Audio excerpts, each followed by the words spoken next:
Thank you. Whoops.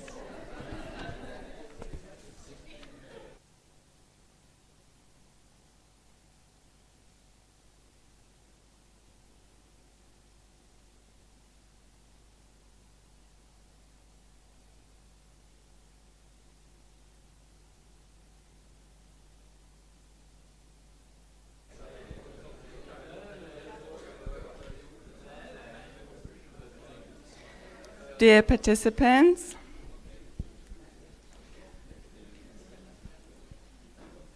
good morning and welcome back to the Secure Kids Conference, Strengthening Resilience, Child Participation in Disaster Risk Reduction. We are glad that you are here with us again, or some of you maybe for the first time, on site and online.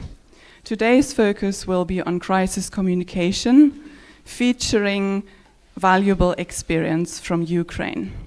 We look forward to sharing this second engaging and thought-provoking day with you.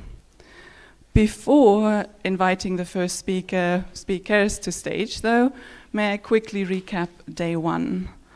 Both organizational aspects, for example, please remember the child safeguarding. It is so important to ensure the safety and well-being, of course, of all of us, but definitely of our young participants. If you would like to remind yourselves, take note of the information sheet that you got in your info package yesterday, or ask our safeguarding officer. For overall questions, of course, any of us CBSS colleagues are welcome to, happy to ask. You are welcome to ask, we are happy to answer. Like yesterday, we will have some small regular breaks for you to stretch your legs and change the setup until we will then be ending the day at 1 o'clock with a lunch. Content-wise, yesterday we explored the importance of child participation in DRR activities. Our esteemed speakers shared national and local examples and best practices from Baltic Sea region countries, offering insights and inspiration that will hopefully enrich your work also. Also enriching, if I may say so, the conversation with two representatives from the Baltic Sea Region Youth Forum that were bridging the generations, and hopefully enjoyable and teaching you useful the tabletop exercise game that we ended our first day with yesterday. Now, it is not me that you came here to listen to, so let me open today's first session, Inclusive Crisis Communication, How to Communicate with Children Effectively. First, I would like to welcome Fredrik Barkenhammer back to the stage. You met him yesterday, communication advisor with considerable experience, for example, with the Red Cross, and lucky for us, consultant to the Secure Kids project. Welcome. Thank you.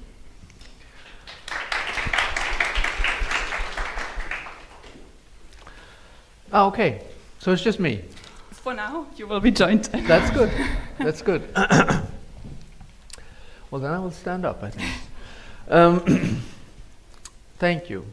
And thank you all very much for yesterday. It was a really inspiring day, I thought. It was so nice to hear all those different ideas, all those different projects, and all those different types of work and the examples of everything. It was, for me, it was a really inspiring day. I took loads of notes, so it was great. Thank you. Today, or now, I'm here to speak about a guideline that we did about communicating with children. Also a resource which is on the website of the CBSS and the Secure Kids project. And when I began working on this about a year ago or so, I thought about a quote from Astrid Lindgren. I read an interview with Astrid Lindgren once, and she was asked, how do you go about writing for children? How do you do that so well? And she said, I don't understand what you mean. I don't write any different when I write for children than when I write for adults. My books, they are written out of a perspective of a child, or of children very often. It's from the eyes of a child that these books are written. But I don't write them in any way differently just because they are aimed at children. And I love this thought. I know that the Swedish MSB has a similar thought in a guidance on how to write for children, where they write only, how do you write for children? Like for adults, just better. And I think this is a really important thing to remember when we communicate with children, and that the way we communicate is just for adults. We just have to be clear about it. And I love this quote from Astrid Lindgren.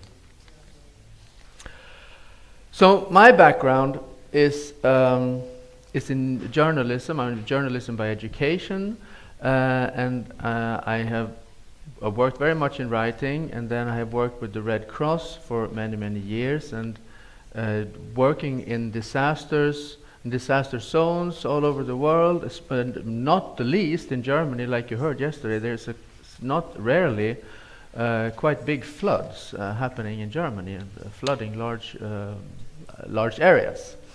And my experience in this is very much that children, that's how I've come in contact with children, how children deal with disasters.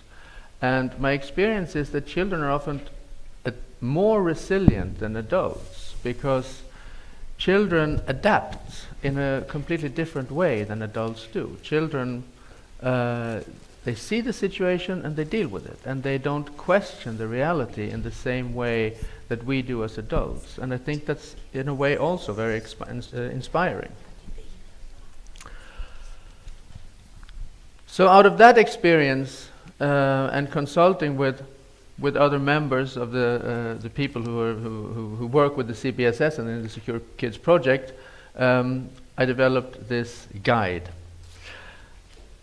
Strategic Guidance for Inclusive Crisis Communication with Children.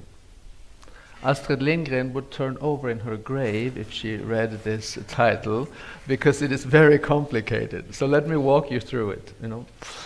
A strategic guidance. A strategy is a plan. That's what it is. So the first half of this document handles, basically, it's a tool and shows a little bit how to go about planning a campaign, planning a group of communication measures, communication tools that you might use in order to reach a target group with a certain message and with a certain goal.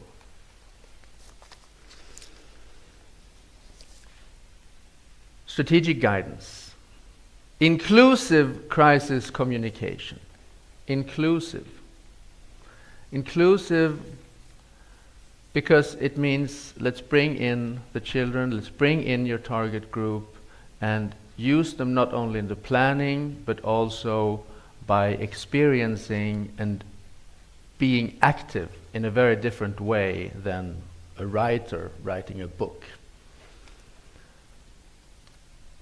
Somebody put a quote yesterday where it said, who is this for? Are they here? Do you remember? That's great. Who is this? Who are we planning this campaign for? And are they in the room? Let's include that target group when we plan our campaign. Strategic guidance for inclusive crisis communication. Crisis. A crisis, the definition that we've used throughout this is essentially that a crisis is a situation where the affected population cannot handle it or overcome the situation without help from the outside. That's the definition of a crisis. That's true for a family of 3 whose house is on fire. That's a crisis. You need help. And it's also true for a city of 100,000 inhabitants that have been destroyed by an earthquake or which is flooded by water. A crisis is when you depend on aid from the outside. And you have to learn how to cope with it, and you have to learn how to, or there will be an official response, like we practiced yesterday, on how to overcome the crisis. So that's the crisis situation. Communication.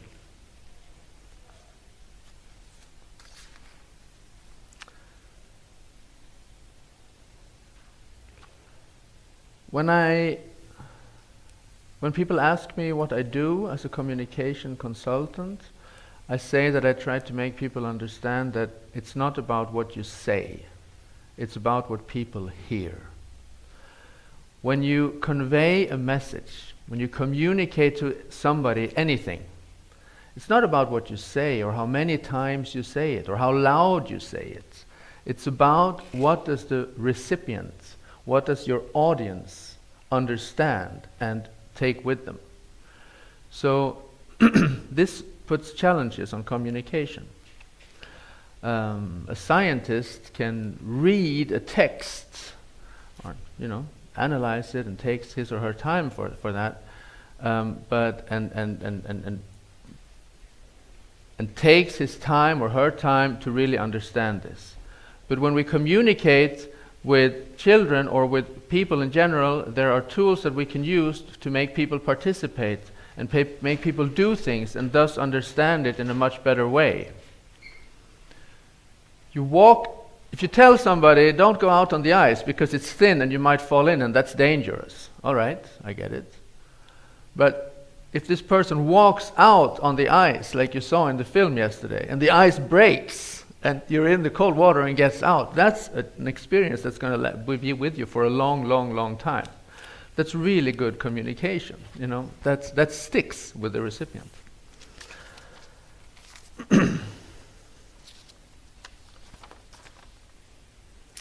All right. So like I said, this document is divided in two parts. One of them, the first one is planning your communication campaign, and the second part is basically a bunch of tools, guides, checklists that you can use in communicating. Now let me say just 3 things about planning the campaign. The first one is about the target group. When you plan a campaign, who is the target group that we're trying to reach? And why? Who is the target group that we're trying to reach? All school children in Riga, for example.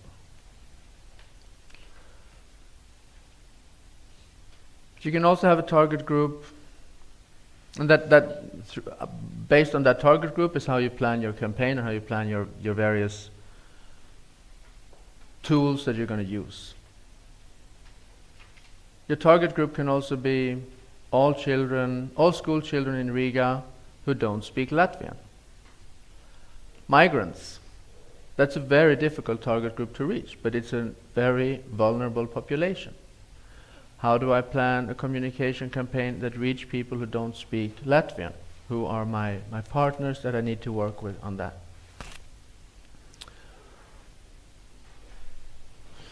And I find a tool which is really useful when I try to develop target groups for campaigns or for anything, which is the use of personas. I don't know if you know that, but I use it very often, and communication agencies use it all the time.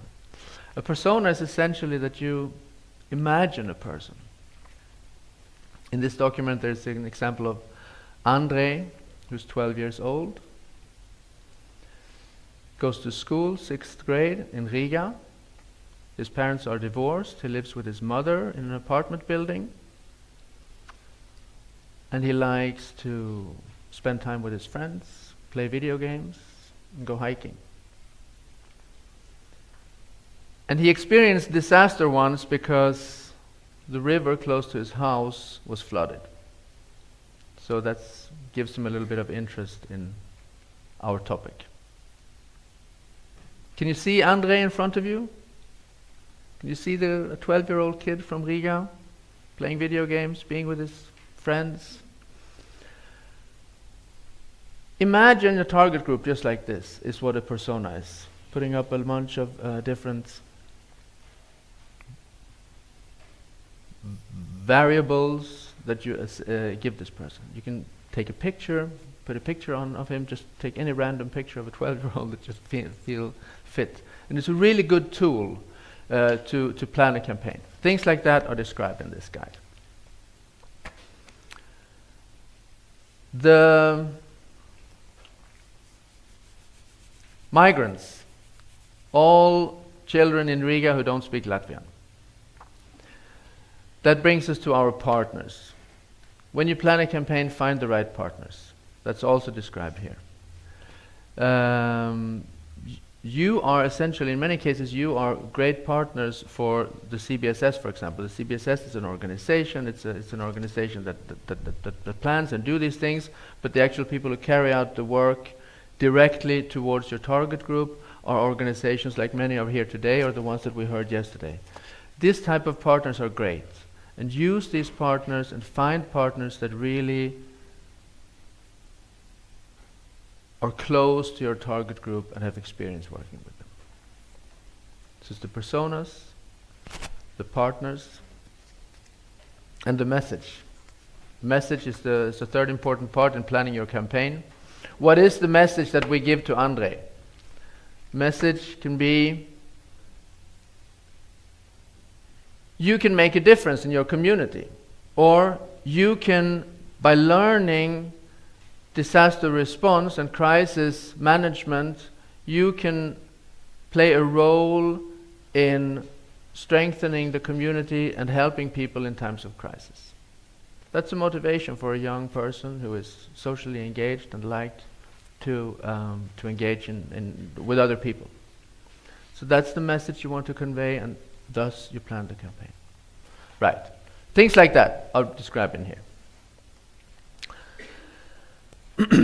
The second half of this document is about communicating with children, and it's basically loads of tools. Communicating with children is, in my experience, is the best way is to actively engage, like I just said with the eyes.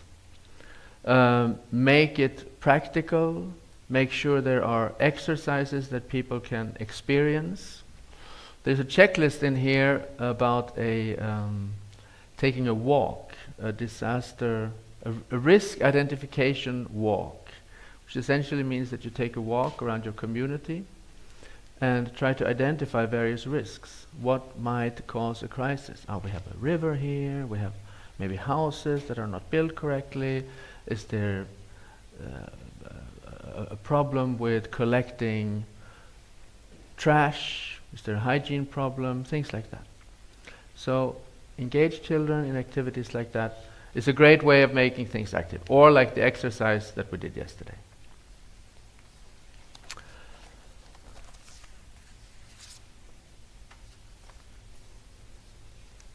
Give responsibility. It's the second tool that's in here for communicating with children. Don't be afraid to give responsibility to children to take action. Interview your parents about disaster preparedness.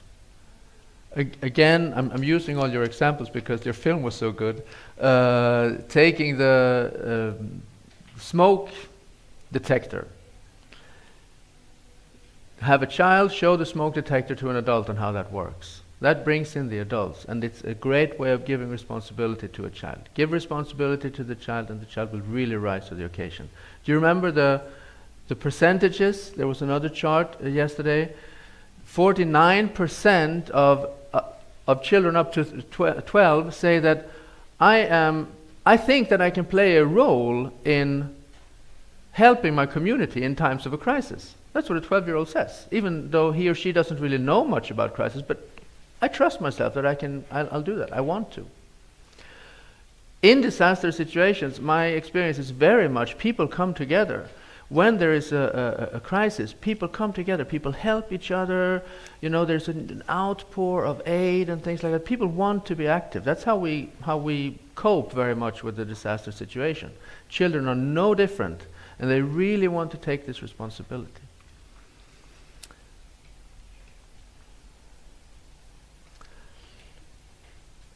A friend of mine who is a teacher, she said that, because I spoke to her about this, and I said, look, isn't it, if you put too much responsibility on the child, maybe it's a weight, maybe it's too much. She said, no. Not giving responsibility to your child is a privilege of the upper class, of the rich, basically, she said. People in lower classes, they take responsibility, or people who are in dire economic conditions, maybe you should say that, take responsibility from a very early age. Migrant children play a huge role in explaining the new language to their parents. They go with them to various official places and so on. So taking responsibility is not something that a child cannot do. In a modern society, we organize our society such that we don't have to take this responsibility, or children don't have to take this responsibility. But children are certainly able to do it, I'd say. Last point in communication, listen. When communicating, keep your ears open and listen and use the feedback that you get from the children that you're working with. That's the third point that I wanted to illustrate about the many points that are in this guide, and that I hope people can use. All right, let me leave you with my very last thought, which I learned from my daughter when we put up a shelf a couple of weeks ago in our house. And I said, all right, we can put up the shelf together. And she's like, yeah, let's do it. And I go and I find where's the wall, and I start measuring, and they said, okay, is it even? And where are we going to put it? Hang on, is it okay with the door? How does it fit? And she looks at me and she goes, because she wanted to start drilling and screwing. And she looked at me and she's like, do you know what the difference is between you and me? You plan and you check and you make sure that it's all correct. I just do it. That's how I work. And it was such a good advice, I thought, because children, they take, let's just do it, boom. So that's my final advice in planning your campaigns. Plan them well, but also just do it. Thank you very, very much. Should I sit here? Should I go back here? Thank you so much, Fredrik, both for setting the scene, leaving us with your advice, and introducing this guide that is also, as you said, on the website. Thank you so much. You will remain with us for a little while I invite the second speaker on stage, Henrik Olinder, Senior Expert in Crisis Communication and Editor at the Swedish Contingencies Agency, MSB. You have extensive multi-level crisis communication expertise, and we thank you for joining us to share some of your insights. Thank you so much. Thank you very much. It's a great honor to be here together with CBSS and also in Riga. I have been here before and I'm very happy to come back. The best way to include children in conversations, debates and dialogues, etc., is to sit around the dinner table with them and talk about everything. News, what's going on in school, or even if they not have started school, have conversation with them about different aspects. And I think probably it's one of the smartest targets group we have. So it's quite difficult to reach them sometimes. And they ask questions and they watch us, they analyze us, the grown-ups. When we grow up, we don't analyze children that very much. We talk about that, we analyze them, but they do. They check us from the top to down. They know exactly what kind of shoes we got. Do you know what shoes what people go around here got? No, we don't. But children, they can recognize people. They monitor things, what's going on. So to sit around a table and eating a dinner every day and have this, learning them to have a conversation, ask questions, be critical and so on. And that's very, and you can also,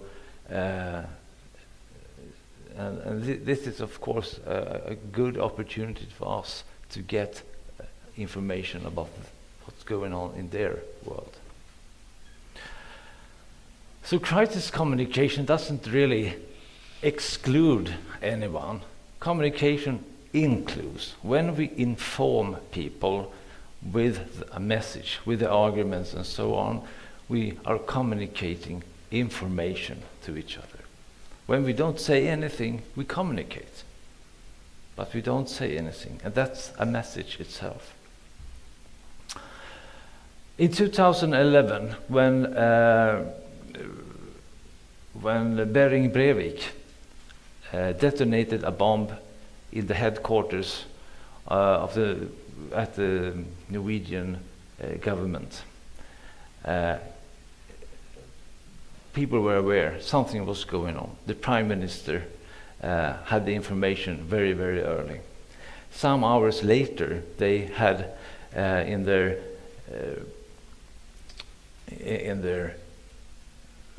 phones, mails from relatives at the Social Democratic camp. They had the youth camp at Utøya.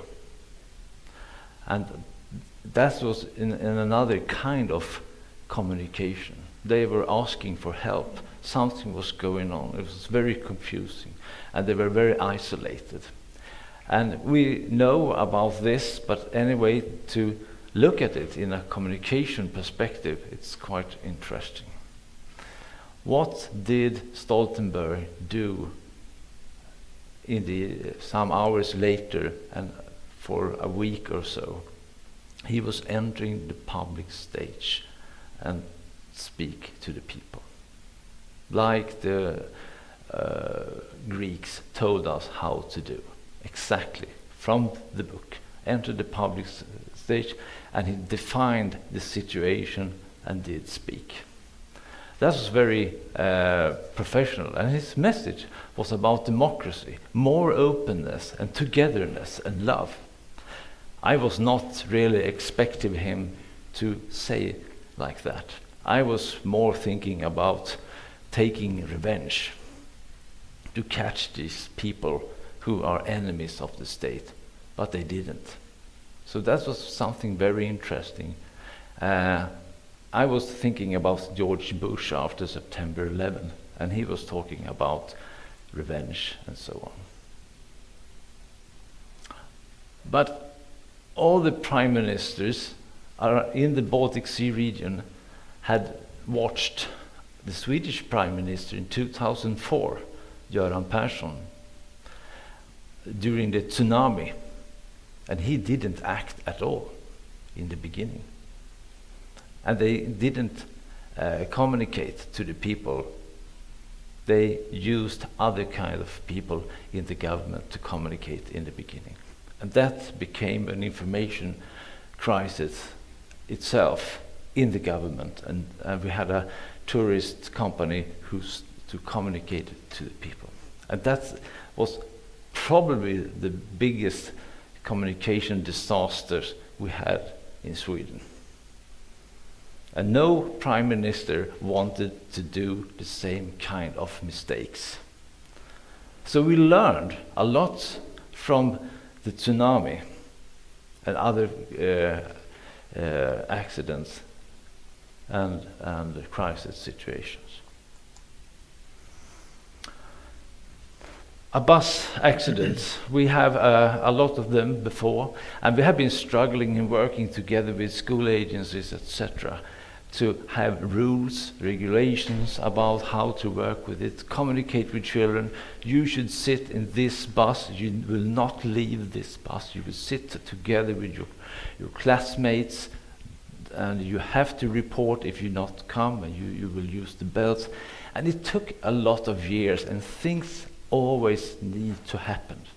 So we had many children as casualties during the years.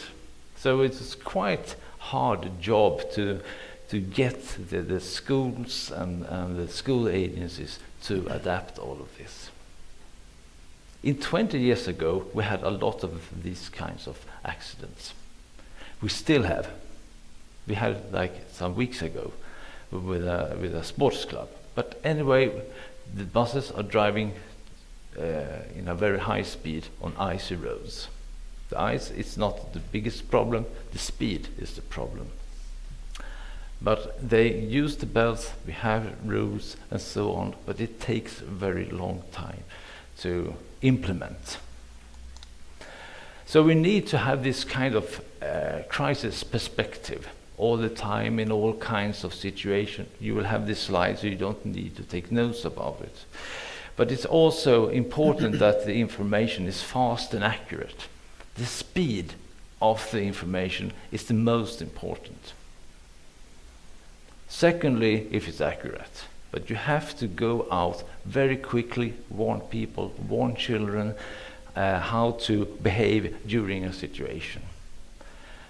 And that's what they ask us to do.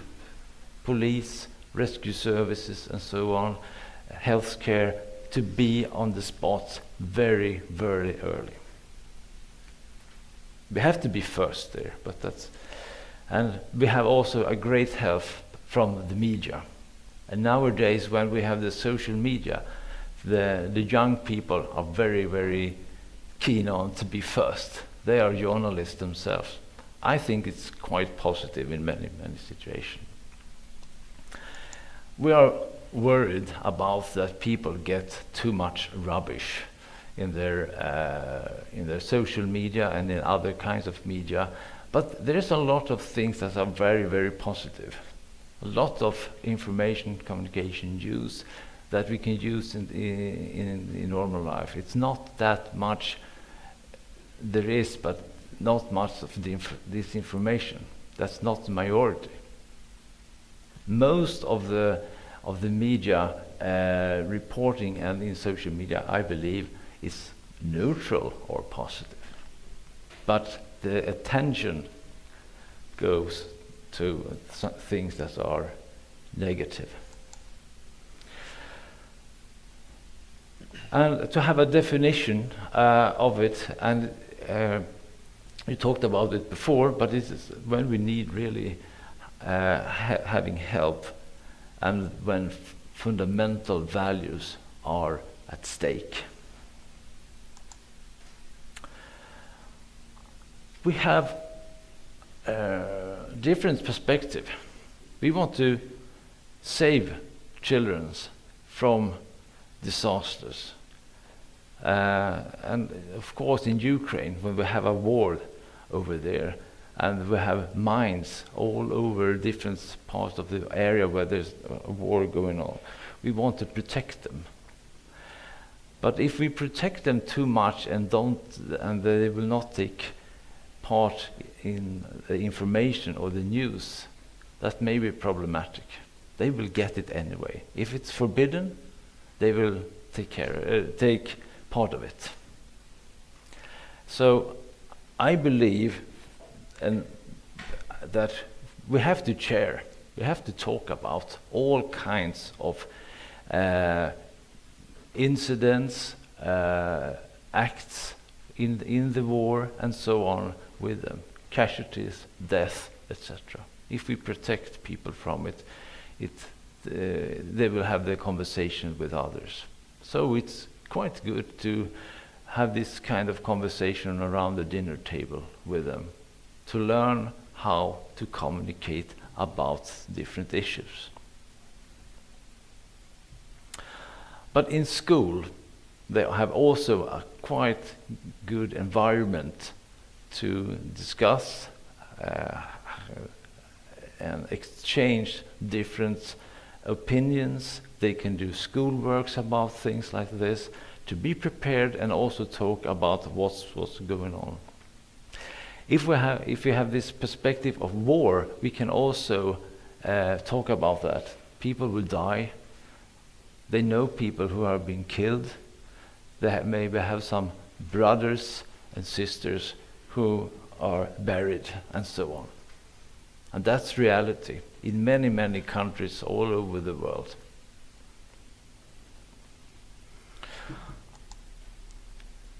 And crisis communications definitions that I will tell you, but we got the trust from the public to communicate. They trust us. They had put it in our knees, and we have to act very quickly. And we also need to talk from the beginning, and we must plan for it. So planning is something we have to think in scenarios. How do we do this? How do we communicate with children, and so on? And sometimes we think that communications is top-down, and it doesn't work. Crisis communication is top-down. We are expecting the agencies who got the resources to communicate to people. We will tell them what we will do with the rescue service, the police, and other kinds of things. We give them instructions. We send out warnings. That's top down. And this kind of communication will never change. But we also communicate on a horizontal way together all the time. And we need both ways to communicate. And that's why I love this conversation between two girls from India. And when I picked this image from AP, there was a big thing in India that young girls were using cell phones, and they maybe met some boys.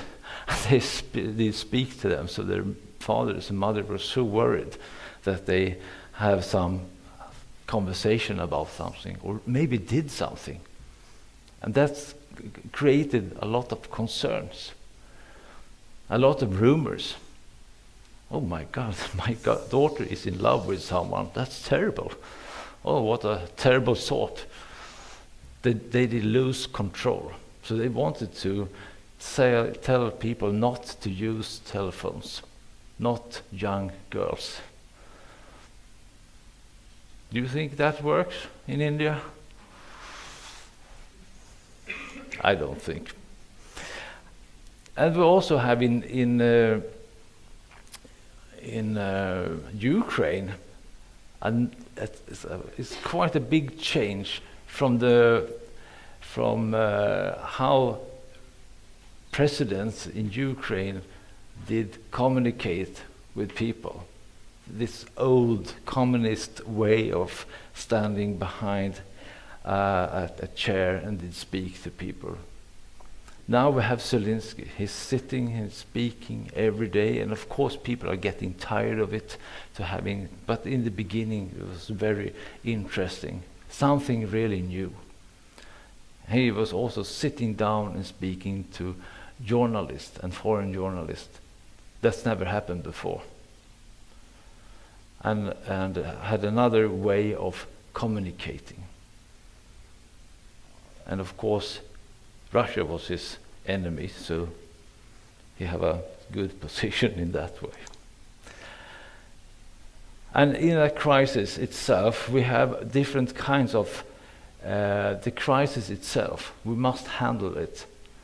When you handle a crisis, you communicate. The handling is communication. When you send vehicles with fire vehicles to the spot, you communicate. When you send police cars over there and the police force, you communicate. And that's very interesting. Not just to sit down and write and do like that. But it must be coordinated among different kinds of agencies, so you don't give double messages. And the image of the crisis, of course. The agencies are doing nothing. How do you approach that? You have to tell what you do all the time. We go to the spot, we do this all the time. Explain, explain, explain all the time. When we had this tsunami in 2004, we had, it was a mess. 250,000 people died, and a lot of others were injured all over the Indian Ocean. And we had 543 Swedish people were killed, and many were wounded. But during this situation, it was chaotic, and people lost their children, or children lost their parents, and some children did disappear.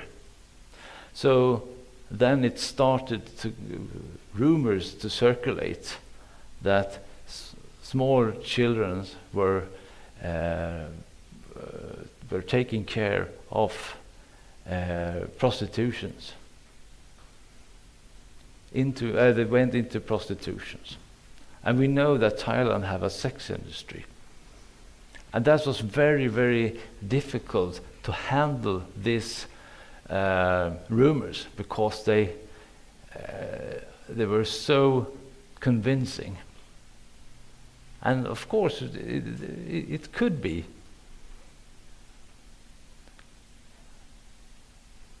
True. But then they went down. They did find the children, and some they didn't find, but they didn't find any one of them in the sex industry. But if this will happen in, for example, we have a disaster in Finland, people will not think about the sex industry. So this is very good to know that rumors starts, and we have to know what kind of rumors it is. It's very known, these kind of kidnapping and so on. That's old times. We have a lot of rumors about this. And this is how we want it to be. When we have small children in a kindergarten and they get lost in the forest, and then we have the police coming there to rescue them, and people feel very secure, and they trust the police. And the Swedish police are the best agency in Sweden to communicate in social media. But I think they have other things to do as well as communicate in social media. But they're quite good in this, and it's good, give them a lot of good PR as well. This is one of the most difficult things to cooperate between different kinds of agencies together. How do we plan together? Who is doing what? If we are a government agency, we belong to the state, and we have only one state, so we need to work together, and we cannot choose not to do it. Some agencies don't want to cooperate with other agencies, and that's wrong. We have to force agencies to work and communicate together in our countries. And if they don't, it will become a lot of misunderstanding for victims and relatives and others. But this is something we need to train. How do we communicate to the younger population from different kinds of stakeholders? And we have been talking about this brochure. This is not the latest one, but this is in English. And we were talking about if crisis or war comes. Yeah, you have it over there. And this is the first one came in 1943. Then it was the king who did send it out to the people, and then we made it all the time. So in Sweden, it's not a big problem to talk about war. That's something we grew up with, and Russia have always been the enemy. So if you ask people in my age, or of course younger people from Sweden, who is the enemy of Sweden? They say Russia. And if you go back many hundred years back, who was the enemy then? Denmark. But we beat them, so it's Russia, and they were too strong, maybe. So we kept them away, so we don't even trade with them. But anyway, this is not a big issue, not for younger population either, even if they are not growing up during the Cold War. But in other countries, they were quite surprised that we are talking about war. So the BBC and other big media have been doing interviews, and we have people from France coming to Sweden and say, "Oh, what are you doing? This is you will upset children and grown-ups very much." And we say, no. We have this in our telephone catalog for many, many years. And we also have government assignments.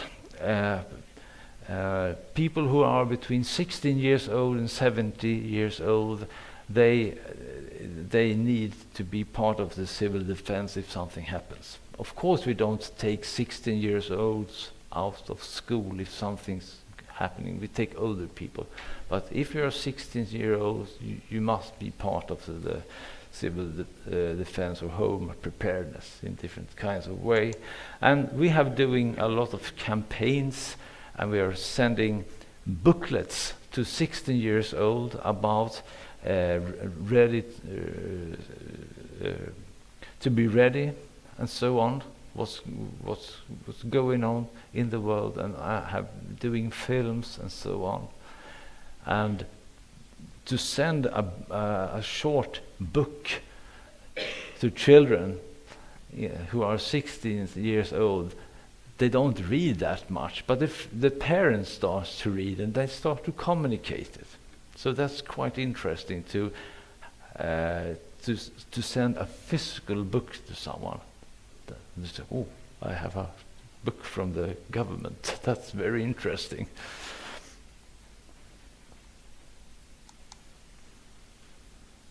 Thank you.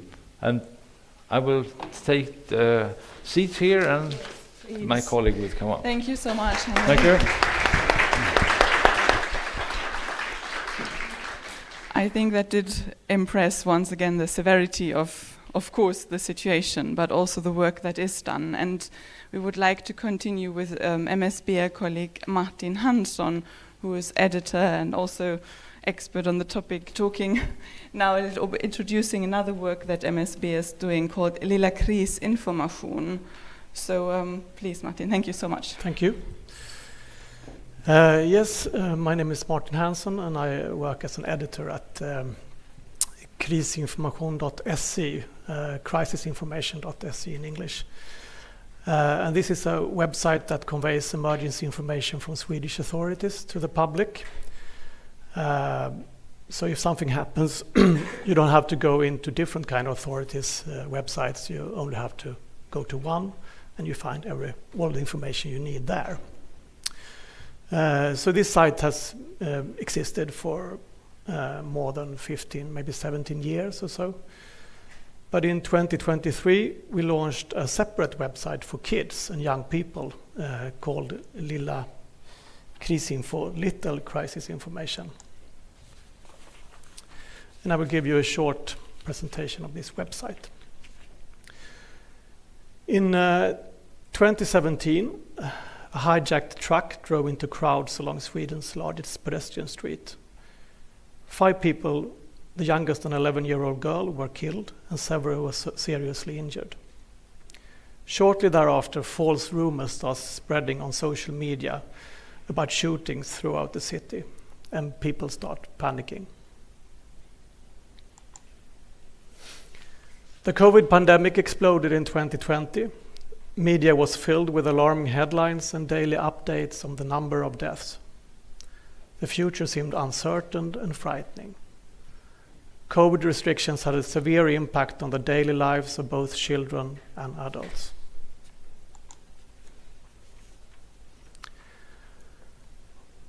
When Russia invaded Ukraine in 2022, rumors start spreading on social media about Russia planning war with Sweden in the near future.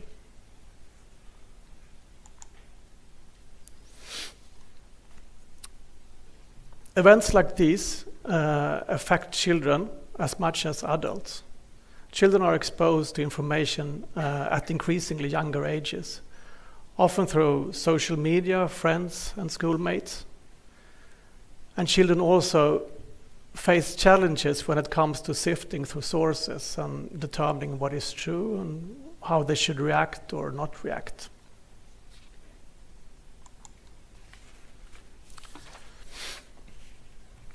So the idea of communicating crisis information with children first came up in 2009, and we tried 3 times to start something like Lilla Krisinfo, but it was never prioritized when we were dealing with other major crises. We did have some info about COVID and Corona from the Swedish Health Agency, but just as a sub-page under crisisinformation.se, the grown-up page. But when the war in Ukraine began, the Swedish children's rights organization BRIS got flooded with questions from young people. So they called us and told us that information for children was highly needed. And we produced an FAQ about the conflict between Russia and Ukraine, together with the Swedish Armed Forces and BRIS. And this went viral when we shared it in krisinformation.se's social channels. So in 2022, we decided to finally launch the project with a separate website for kids. And Lilla Krisinfo was officially launched in February 2023. Lilla Krisinfo's aims to be a safe and reliable place that children can turn to when something serious happens. We gather information from Swedish authorities and adapt it to be accessible and understandable for children and young individuals. The UN Convention on the Rights of the Child is law in Sweden, and it states that children have the right to important information in a way that suits them. And please note that these titles you see here is in English only for this presentation. The website is only in Swedish for the moment.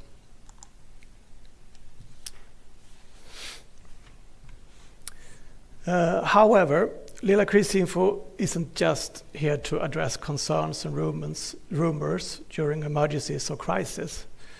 Equally important is our ambition to help children to become better at dealing with difficult situations before they occur.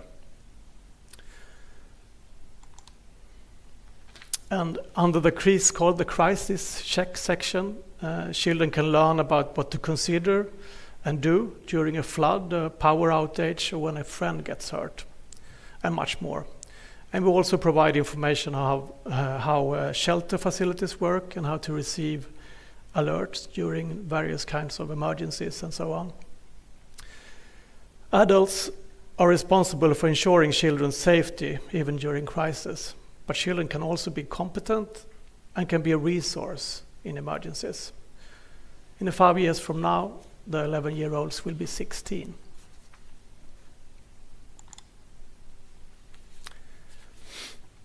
So Lilla Krisinfo's mission is to convey information from authorities before, during, and after crisis and serious events. All our articles must be reviewed and confirmed by responsible authorities, and our job is to adapt the information for children. But the problem is that the perspective of children usually is missing from the information provided by the authorities. So that's why we need to work differently with the children's side compared to the grown-up. And we work maybe more like traditional journalists, where we compile a set of questions that we that children might ask or that we receive from children, and request answers from the responsible authorities. And we often involve children and child experts in our work, both in formulating the questions and in adapting the answers. So far, we use maybe our own kids or kids of our friends, but we want to formalize this and have more like a children's panel or advisory board.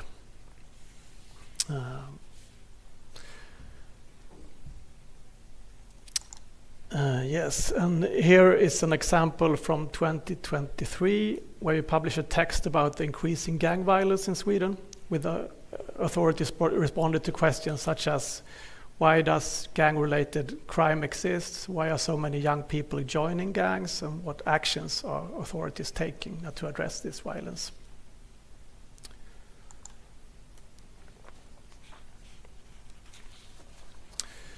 Yeah, and to sum this up, our main goals with Lilla Krisinfo are to reach literate children with information in social crisis, to answer questions that children have and reduce false rumors. We also want to help children to be better prepared for crisis, and in the long run to make children feel that they themselves can be a resource in a crisis. And least but not last, have an important role when it comes to getting other authorities to produce child-friendly communication. And I also have one last image, and it's about social media. For now, the only social media channel we have is Instagram, where we work with simple graphics and short films. But we know that not so many kids in our target group use Instagram. So an important goal for this year is also to have start up accounts on TikTok and YouTube. Thank you so much.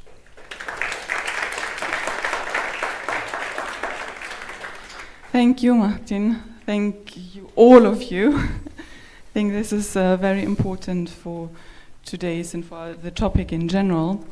I'm sure we could have a whole discussion on this going on. We unfortunately don't have the time, but since we did accumulate all that experience and knowledge here, I thought if there are some questions at least online or from the audience, anyone who is wondering. Yes, please.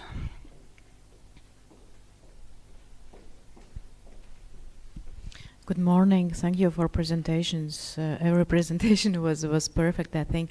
And I have a question for the second speaker and for the third. For the second speaker, you mentioned the book for the 16-year-olds. What's the content of the book? Perhaps I missed it. And for the third speaker, it was about who is preparing information, what kind of experts are included in this content development for children specifically. The book is a novel about what's going on in a situation and about people around it and so on. And it's also film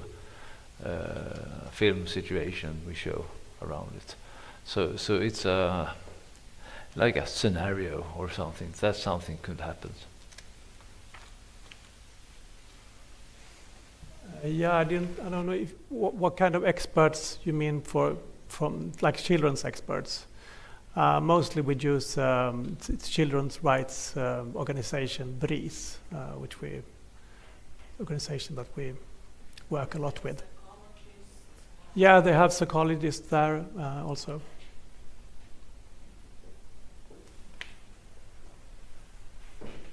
Thank you. Did we have any more questions online or in the audience? I, for example, was also wondering a little bit, is it any difference whether one communicates directly with the children and young people or private persons, or, for example, schools and teachers and entities that then work? Is there a difference between resources, where to inform themselves? Or do you feel it's all valuable in the same way.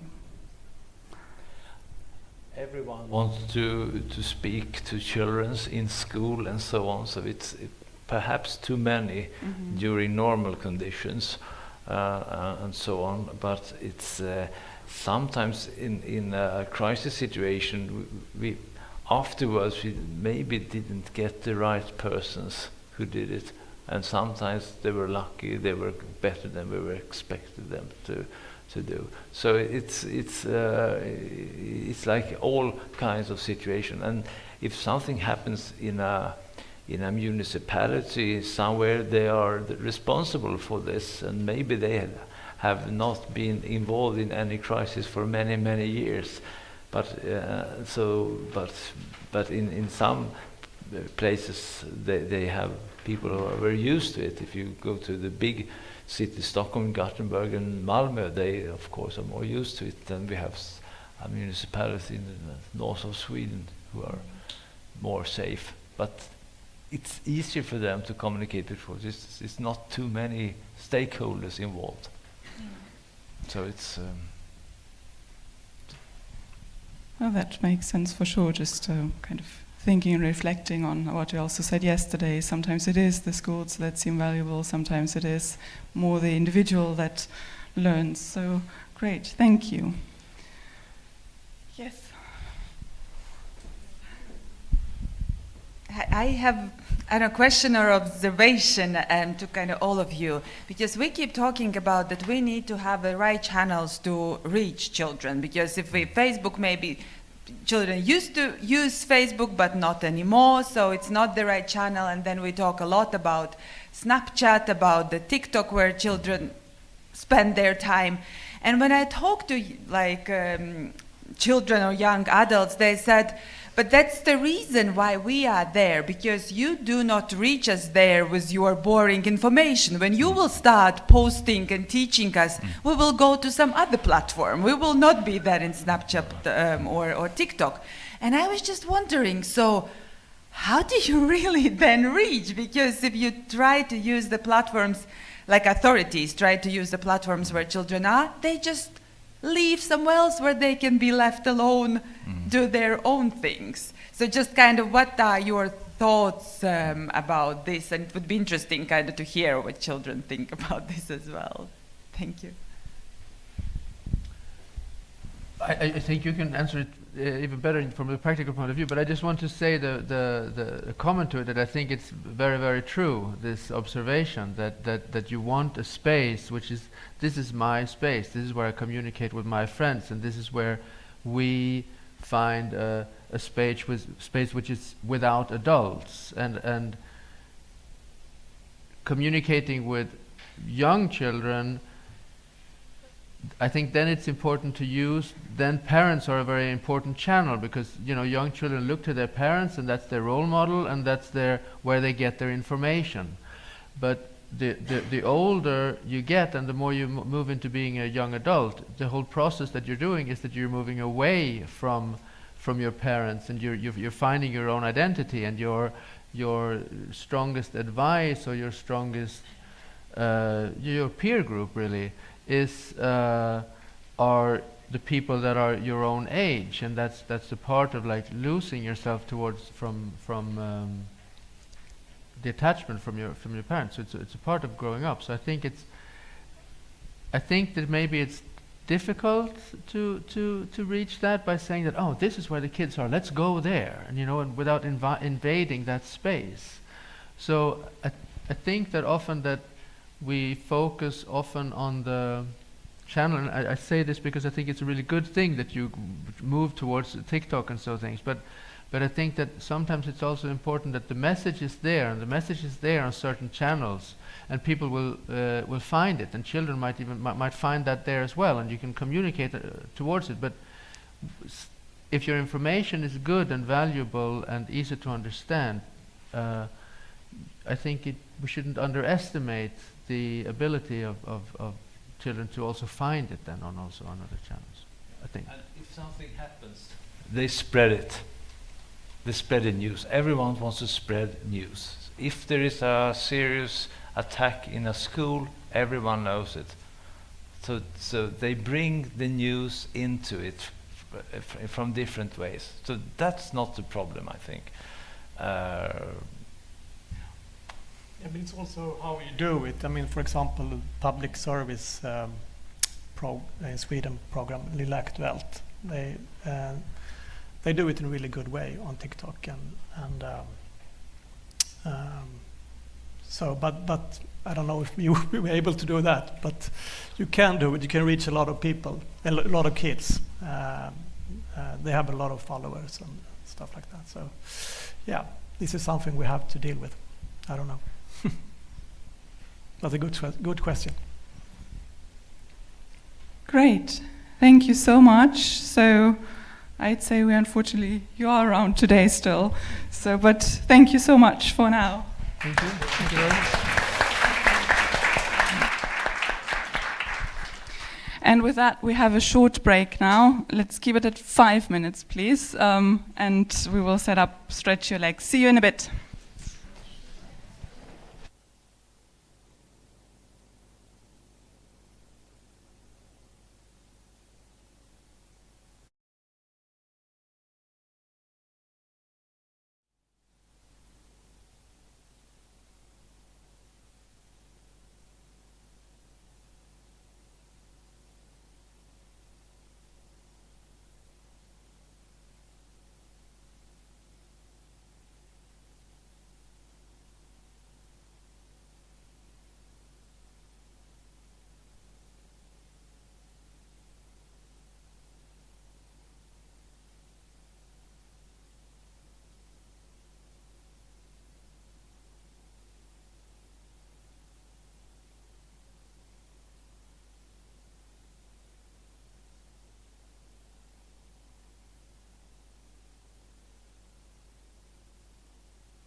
Latvijai ir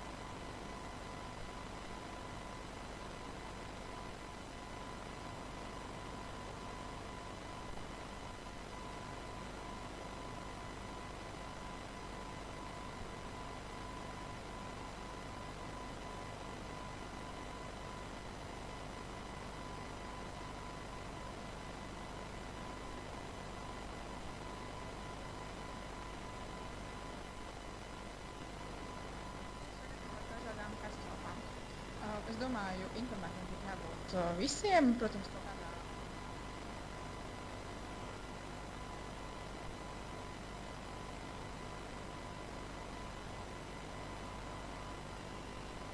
Jau tālāk arī un jau.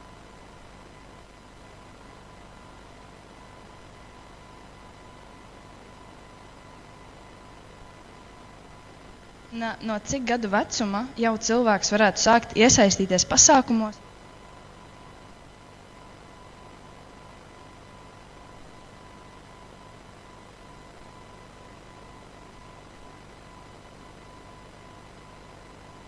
Es sāku domāt, kā jaunākus cilvēkus piesaistītam. Pēdējais jautājums būs, kā?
varētu būt reāls drauds. Visticamāk, ka tās būtu tādas katastrofas, kas ir saistītas ar, piemēram, sausumu.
Thank you all. Our next session focuses on the Secure Kids Project's very own awareness-raising campaign for children on the role of children in disaster risk reduction activities and crisis communication. Well, that's quite a mouthful, but it has the simple objective to raise awareness of children about participating in activities. And because we should do as we preach, children were included in the creation and development. Here to tell you all about it is Ilse Novaisa from the Interactive Youth Association Trepes. Come on, Ilse. Thank you. Thank you. Okay. Yes. I am, as Franziska said, my name is Ilse, and I am part of NGO. NGO is called Trepes. Trepes means stairway. It represents that every step you take, you go a bit further in your way, towards your aims. And in this project we were part of the team, and our task was to create awareness raising campaign for children, together with children, and we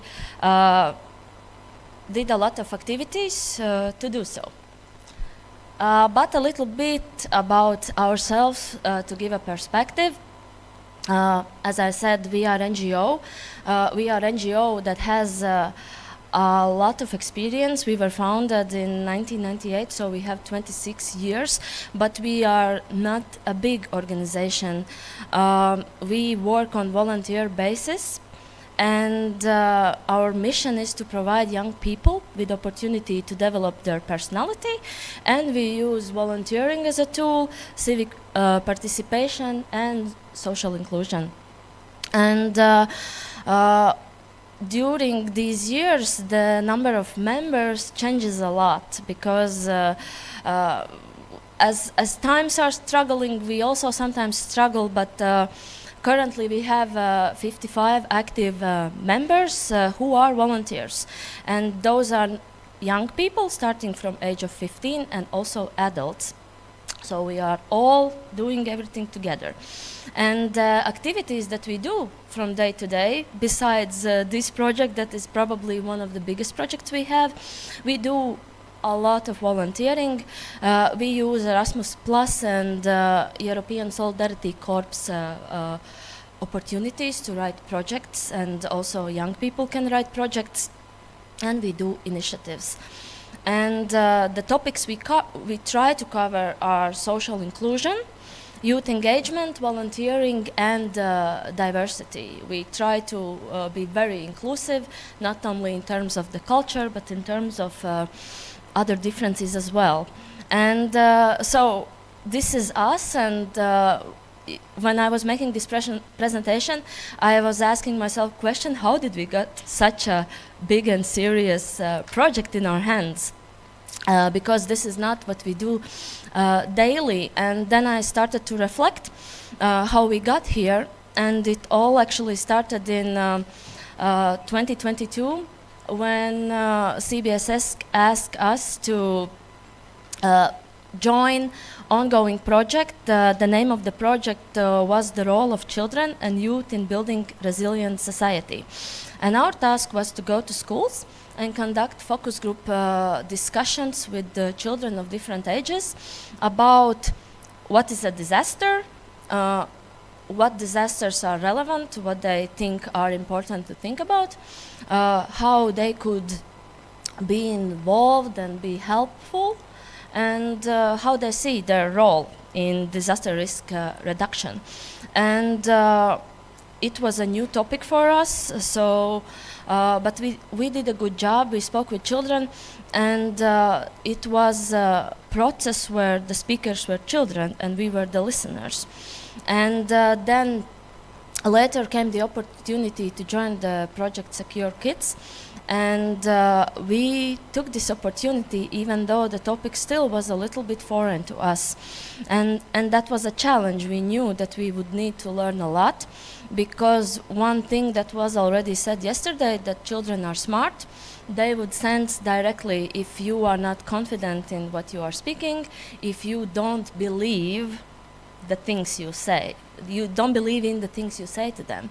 So we knew that we need to be confident, we need to believe ourselves that these topics are important, and they are important, and that involves learning for us as well. And but at the same time, we had some strong points.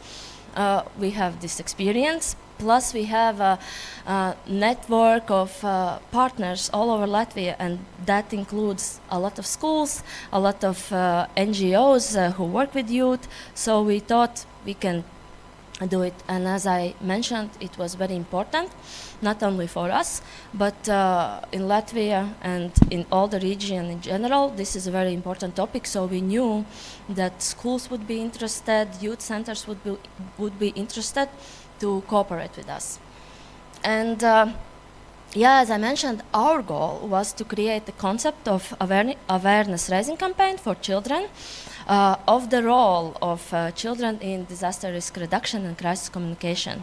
And when I say our goal, it doesn't mean just us, it meant children, because we did it together with children of different age, gender, also backgrounds. And the activities that we started to do to create the concept of this campaign, it happened in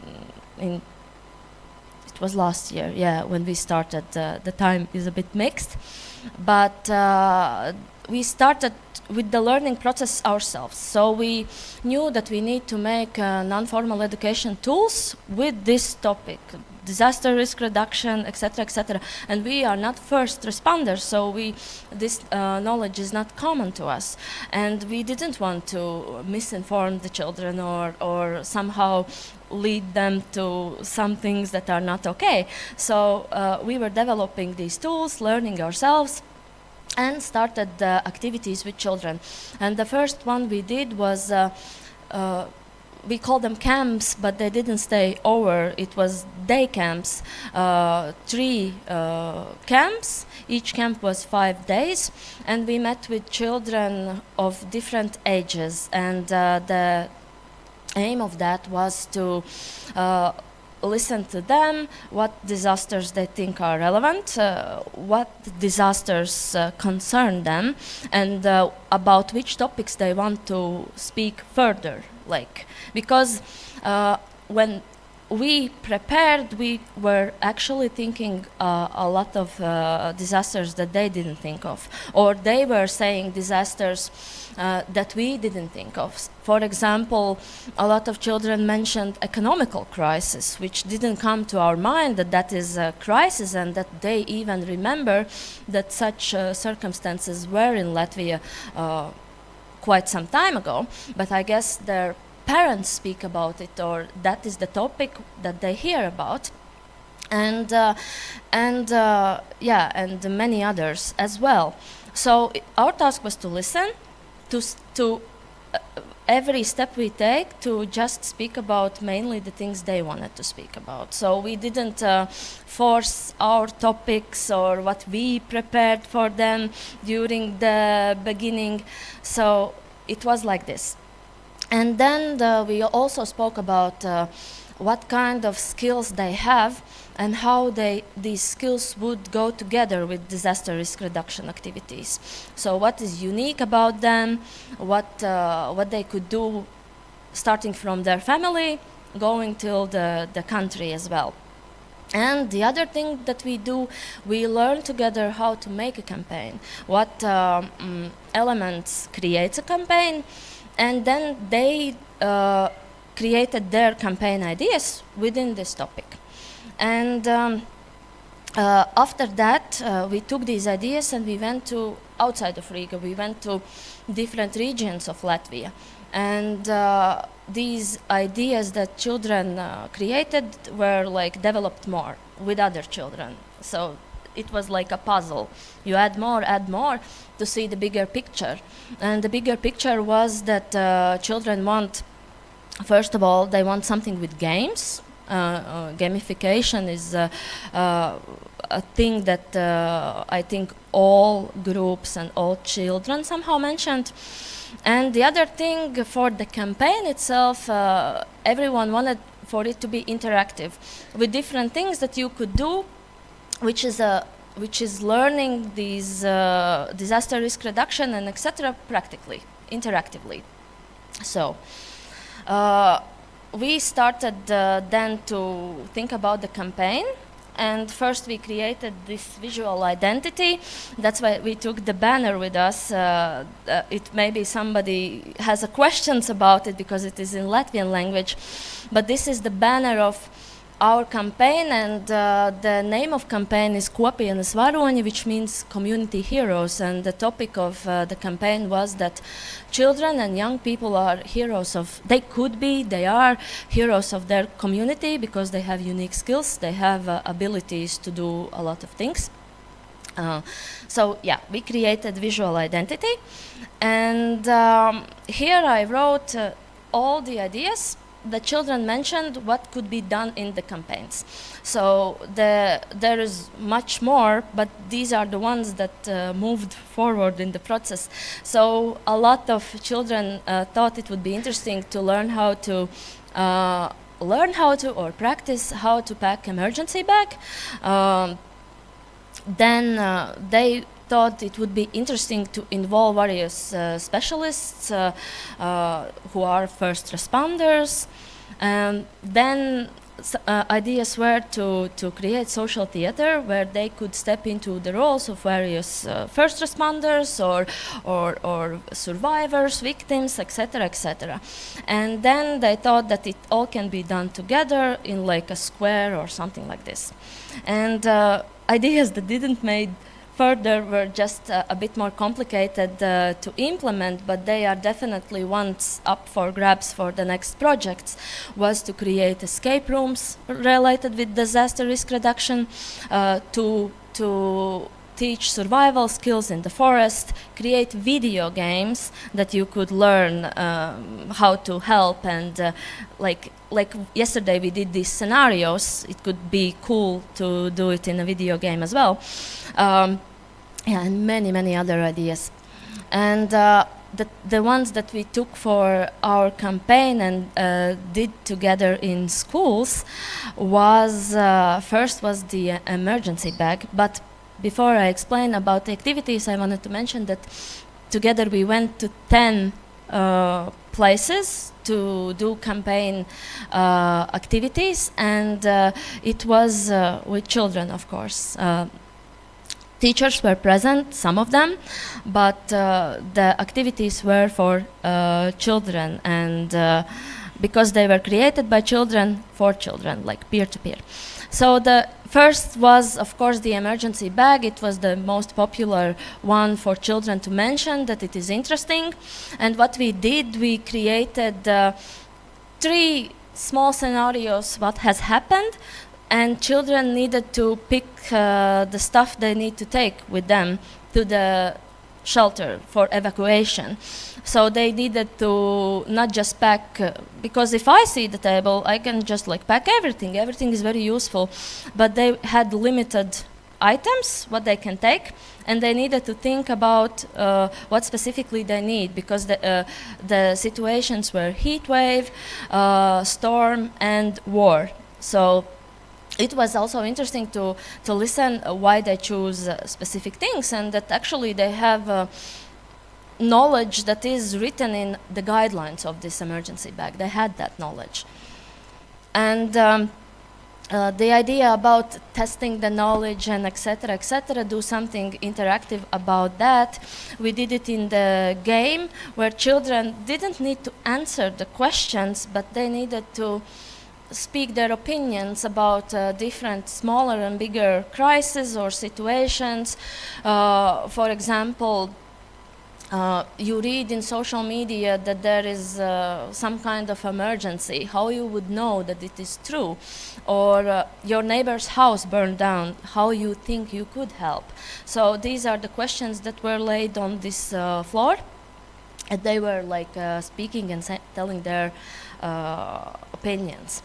And we took the role play with crisis scenario because it is a really good tool and really fun for children. So what we did is, as it was mentioned, I don't remember today or yesterday, that use hats, use tools. It was very fun for them to wear the firefighter's costume, wear hat of the president, and the glasses of the nurse, and they didn't care about the genders. Everyone wanted to be everyone. everyone. So boys didn't care that the coat for nurse was pink, and it was very, very inspiring. And what we did there, we had a scenario, and we had journalists, and people wanted to also, kids wanted to also be journalists, and they needed to ask tough questions to our first responders and authorities about what has happened and how to solve the situation. And what we did, we took storm, which is common in Latvia, so every time we went to some city, we could adapt and say, okay, there's a storm in Riga, you are nurse in this hospital. Or there's a storm in Koknese, which is a city here, and okay, Koknese doesn't have hospital, that means that you are like a medical expert from the neighbor's hospital. So we tried to make it closer to their city, their community, where they live. And it was very, very fun. And in that corner, you can see real journalists, because we invited also news to cover the campaign activities, and it was very, very exciting for children. They were informed before that the news will be there, and all of them were like wanted to tell their opinions. There was line to speak with these news reporters, because they wanted to tell about these activities. They wanted to tell their opinions and asked if will we be in the news in the evening. It was very exciting for them, and it shows that that these should not be like some small activities somewhere in the schools. It can be public, it can be loud, and children are not afraid to tell what they think. And it was fun that there was a role of journalist, and was a real journalist, and then they started also to speak how much the journalist gets salary, and about the professions as well. It was very, very, very fun. And the last activity was, because it has a meaning, it's called superheroes, and children needed to create their own superhero. They needed to think about what skills person, any age, need to have, what values this person of any age need to have to be a hero for its own community. And they were creating one together, they were creating individually, and before we started this campaign, it didn't have such a big meaning. We were just thinking that not all children are like expressive and like wants to run with the crowd, that some are more shy, and maybe they will want to draw something instead of like packing bags and etc.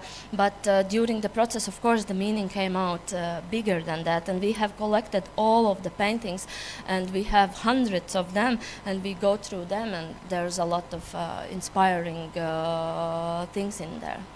And what this campaign helped us, it helped us to get to give voice of the children and young people, and to get it out in different platforms and so on. It was the opportunity also for teachers to hear their students' opinions, because I was noticing that a lot of teachers were surprised. They hear what children are saying and they are proud of them.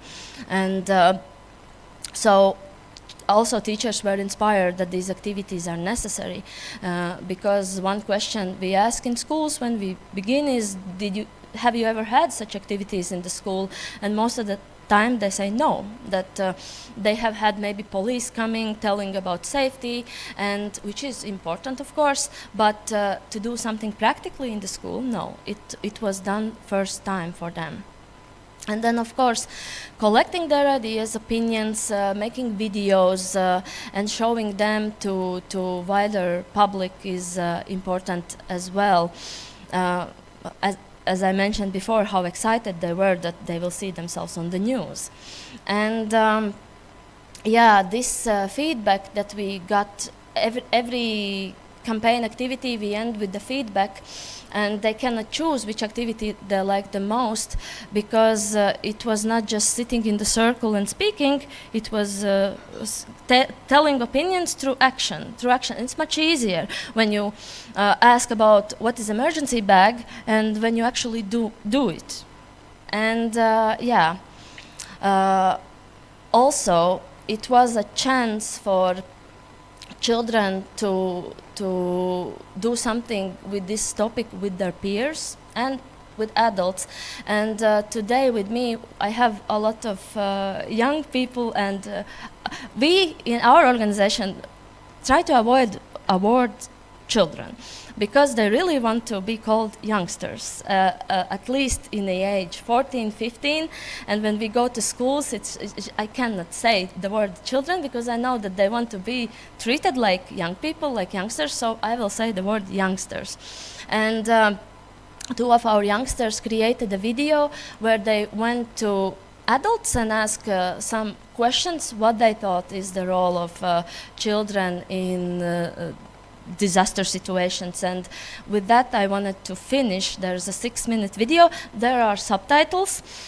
It is created by them, so if subtitles go too fast and you cannot manage to read, the video will be published and you could see it afterwards as well. But yeah, we have a video. Kādas katastrofas Latvijai ir vai varētu būt reāls drauds? Nu, visticamāk, ka tās būtu tādas katastrofas, kas ir saistītas ar, piemēram, sausumu, karstumu vai augstumu, stiprs sals vai sausuma periodu. Tāpat tās arī plūdi, ko varētu izraisīt gan pali upēs, gan arī stipras lietusgāzes, vētras, lūzuši koki, meža ugunsgrēki. Lielas paldies! No cik gadu vecuma jau cilvēks varētu sākt iesaistīties pasākumos, kur sagatavojas dažādām katastrofām? Es domāju, informētiem būtu jābūt visiem, protams, kaut kādā līmenī, kas ir atbilstoši viņu vecumam. Tie jau tikpat labi arī varētu būt bērni un jaunieši, bet tā aktīvāk, es domāju, tas varētu būt kāds vidusskolas posms, un tad jau tālāk arī jaunieši un jauni pieaugušie. Sveiki! Mani sauc Megija Norvēša, un šodien es esmu kopā ar savu dizainu un tehnoloģiju skolotāju. Baibu. No cik gadu vecuma jau cilvēks varētu sākt iesaistīties pasākumos, kur sagatavojas dažādām katastrofām, un kāpēc? Es domāju, ka kaut kādiem 13, 14, jo tad rodas apziņa vispār, kas ir dabas katastrofa, kā iespējams ir palīdzēt, un var jau sākt domāt, kā jaunākus cilvēkus piesaistītam. Jā, un mans pēdējais jautājums būs, kā es un mani vienaudži, tātad 17, 18 gadi, varētu būt noderīgi situācijās, kad notiek kāda katastrofa? Brīvprātīgais darbs iesaistīties kaut kādas palīdzības, sociālo tīklus, tātad nodot ziņu, ja ir nepieciešams, ar aktivitātēm var arī mēģināt piesaistīt vēl kādus no malas. Čau, Sandi! Čau! Tātad pirmais jautājums ir, kādas katastrofas Latvijai ir vai varētu būt reāls drauds? Es domāju, ka Latvija tādā ziņā ļoti droša valsts. Vienīgais, kas mums varētu apdraudēt, ir plūdi kaut kādā mērā, bet ļoti minimālā visticamāk. No cik gadu vecuma jau cilvēks varētu sākt iesaistīties pasākumos, kur sagatavojas dažādām katastrofām? Es domāju, ka tas ir atkarīgs arī no katra cilvēka vecākiem. Ja pieņemsim, vecāki interesējas par tādām lietām, tad viņi var iesaistīt jau savas atveses no ļoti, ļoti agra vecuma. Bet katrs cilvēks pats var, es domāju, jau no kādiem 15, 16 gadiem bez vecāku atbildības, ja viņu tas interesē un viņš uzskata to par vajadzīgu. Ir mana audzinātāja, skolotāja, kā arī mans angļodas skolotāja. Inga Eglīte. No cik gadu vecuma jau cilvēks varētu sākt iesaistīties pasākumos, kur sagatavojas dažādām katastrofām, un kāpēc? Ja nopietni runā pēc visiem likumiem un tā tālāk, tad vajadzētu jau teikt, ka no 16 gadu vecuma. Bet man gribētos teikt jau kopš dzimšanas, ja vecāki savam bērnam iemāca, ko vajag darīt, kur savas mantas likt, kur ko darīt, ja jāiet ārā, kad ūdentiņš jāņem līdzi, kad jādara, varbūt arī pārtika jāņem līdzi. Bet, laikam tas reālais varētu būt, ja 16 gadi, kā vislabāk saprot, jo tīns, 13, 14, un grib mazliet ākstīties, tad viņš grib varbūt būt pats labākais, pats jaukākais, tad varbūt nesaprot līdz galam. Bet kāds jau saprot, tas viss atkarīgs no ģimenes, ģimene pati noteiks vecumu. Kādu viņa savam bērnam kaut ko būs iemācījusi. Viss. Un kā es un mani vienaudži, tātad 17, 18 gadi, varētu būt noderīgi situācijās, kad notiek kāda katastrofa? Nomierināt, neradīt stresu un būt zinošiem. Ko un kā palīdzēt vecāku gadagājumu cilvēkiem, jaunāku gadagājumu cilvēkiem, kā rīkoties, ko darīt un mēģināt sazināties, tiešām iedrošināt, nomierināt, stresa rezultātā. Un, protams, iesaistīties brīvprātīgo darbā. Iet brīvprātīgi, vai nu, ja ir plūdi, smilšu maisus nest, ja var panest, vai nu, ja ir sausums, es nezinu, braukt, ziedot, ņemt ūdeņus uz avotiem vai kaut kur. Kā, pieņemsim, mēs un mūsu vienaudži varētu būt noderīgi situācijās, kad notiek kāda katastrofa? Meklēt inovatīvas risinājumus, kā apturēt šos dabas katastrofas, kas ir notikušas, palīdzēt glābējiem tā, kā mēs varam, jebkurā situācijā. Un, jā, kaut tajā pašā plūdu gadījumā palīdzēt salikt smilšu maisus, lai apturētu ūdens ienākšanu sauszemes teritorijā. Un es šodien esmu kopā ar savu latviešu valodas, literatūras, kā arī krievu valodas skolotāju Rimu Rozi. No cik gadu vecuma jau cilvēks varētu sākt iesaistīties pasākumos, kur sagatavojas dažādām katastrofām, un kāpēc? Kur sagatavojas dažādām katastrofām. Tātad, manuprāt, tāds, kur pats cilvēks varētu palīdzēt katastrofā cietušiem, tas varētu būt 16 gadi, bet jau no pamatskolā un pat sākumskolā vajadzētu informēt, kā rīkoties tādu draudu gadījumā, kā tikt galā pašam ar sevi. Un mans pēdējais jautājums būs, kā es un mani vienaudži, tātad aptuveni 17, 18 gadi, varētu būt noderīgi situācijās, kad notiek kāda katastrofa? Šis ir tas vecums, kad es varētu teikt, ka ir visnoderīgākie tieši šī vecuma jaunieši, jo var būt mierīgi katastrofu gadījumā, var mierināt citus, sniegt psiholoģisku atbalstu, kā arī sniegt palīdzību tīri praktiskās lietās, piemēram, kur doties, kā rīkoties, palīdzēt, iziet gados vecākiem cilvēkiem no savām mājām un tam līdzīgas lietas. Paldies! Čau, Elīna! Čau, Sanī! Kādas katastrofas?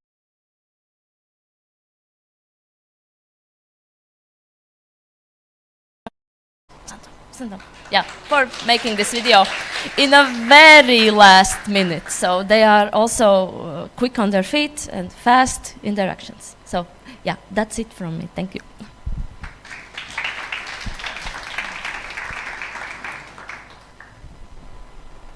Thank you so much, Ilse. I hope you take our thanks back to all the young people who have been involved. Are there any questions that we might have about the campaign? What Ilse presented?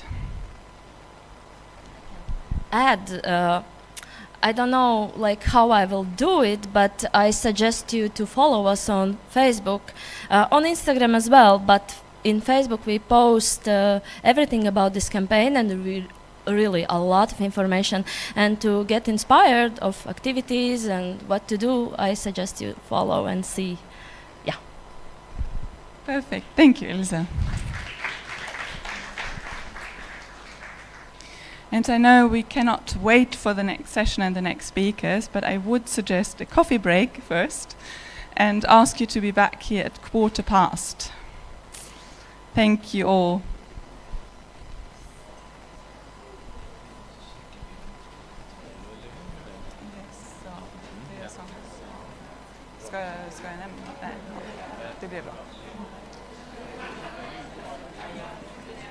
Do you have there is a mobile phone still, but I don't know.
and I will be moderating the last session of the conference. I've been listening through last hours and yesterday. My name is Andriy Martinenko. Despite the Ukrainian name, I'm based in Stockholm, and I've been working last 9 years in the Council of the Baltic Sea States Secretariat. I'm very proud of what we can achieve with such small means. And I'm very proud to see how close we are all to each other. Imagine we are from different countries. How many? I did not look at the guest list, so let's just see. Do we have Latvians in the house? Show me the hands. We have Latvians. Do we have Lithuanians? Yes, we do, including Helen. Do we have Estonians in the house? We do. We have a delegation. Do we have Swedes? Bra. Do we have Finns? Finnish people, please show me the hands. Do we have Danish people? They are here. Do we have somebody from Poland? It's only one country left, which is Norway. Do we have somebody from Norway? I know we met somebody from Norway yesterday. Where is she? We have a full house because in the Baltic Sea States region, we have Ukraine in the house. I almost forgot my own people. We have Ukraine in the house. So we have full quorum. We even have Germans. So it means that we have 9 countries with Ukraine present here. And imagine we listen to all of these very practical examples of working with children and youth, and we all have the same problems. We need to deal with them, and hopefully through our cooperation here, through something you have seen or heard, you can decrease the amount of time and money that you spend solving your own problems in, for example, crisis communication. But now I would like to introduce 3 speakers that will come from 3 different countries, from Finland, from Lithuania, and from Sweden. They will also represent 3 different levels of dealing with crisis communication with children. They will come from local authority. From school, we will have students presenting what they think crisis communication should be. And we will also have volunteer organization. So, without further ado, please welcome Merisa de Kuusela from Kymenlaakso Rescue Department in Finland. How do you communicate with youth? Thank you so much, and thank you for having me. It's been a very, very interesting 2 days. I've learned a lot, and that's always a very, very positive thing. Let's see. Next. Oh, it says next. That'll help me out.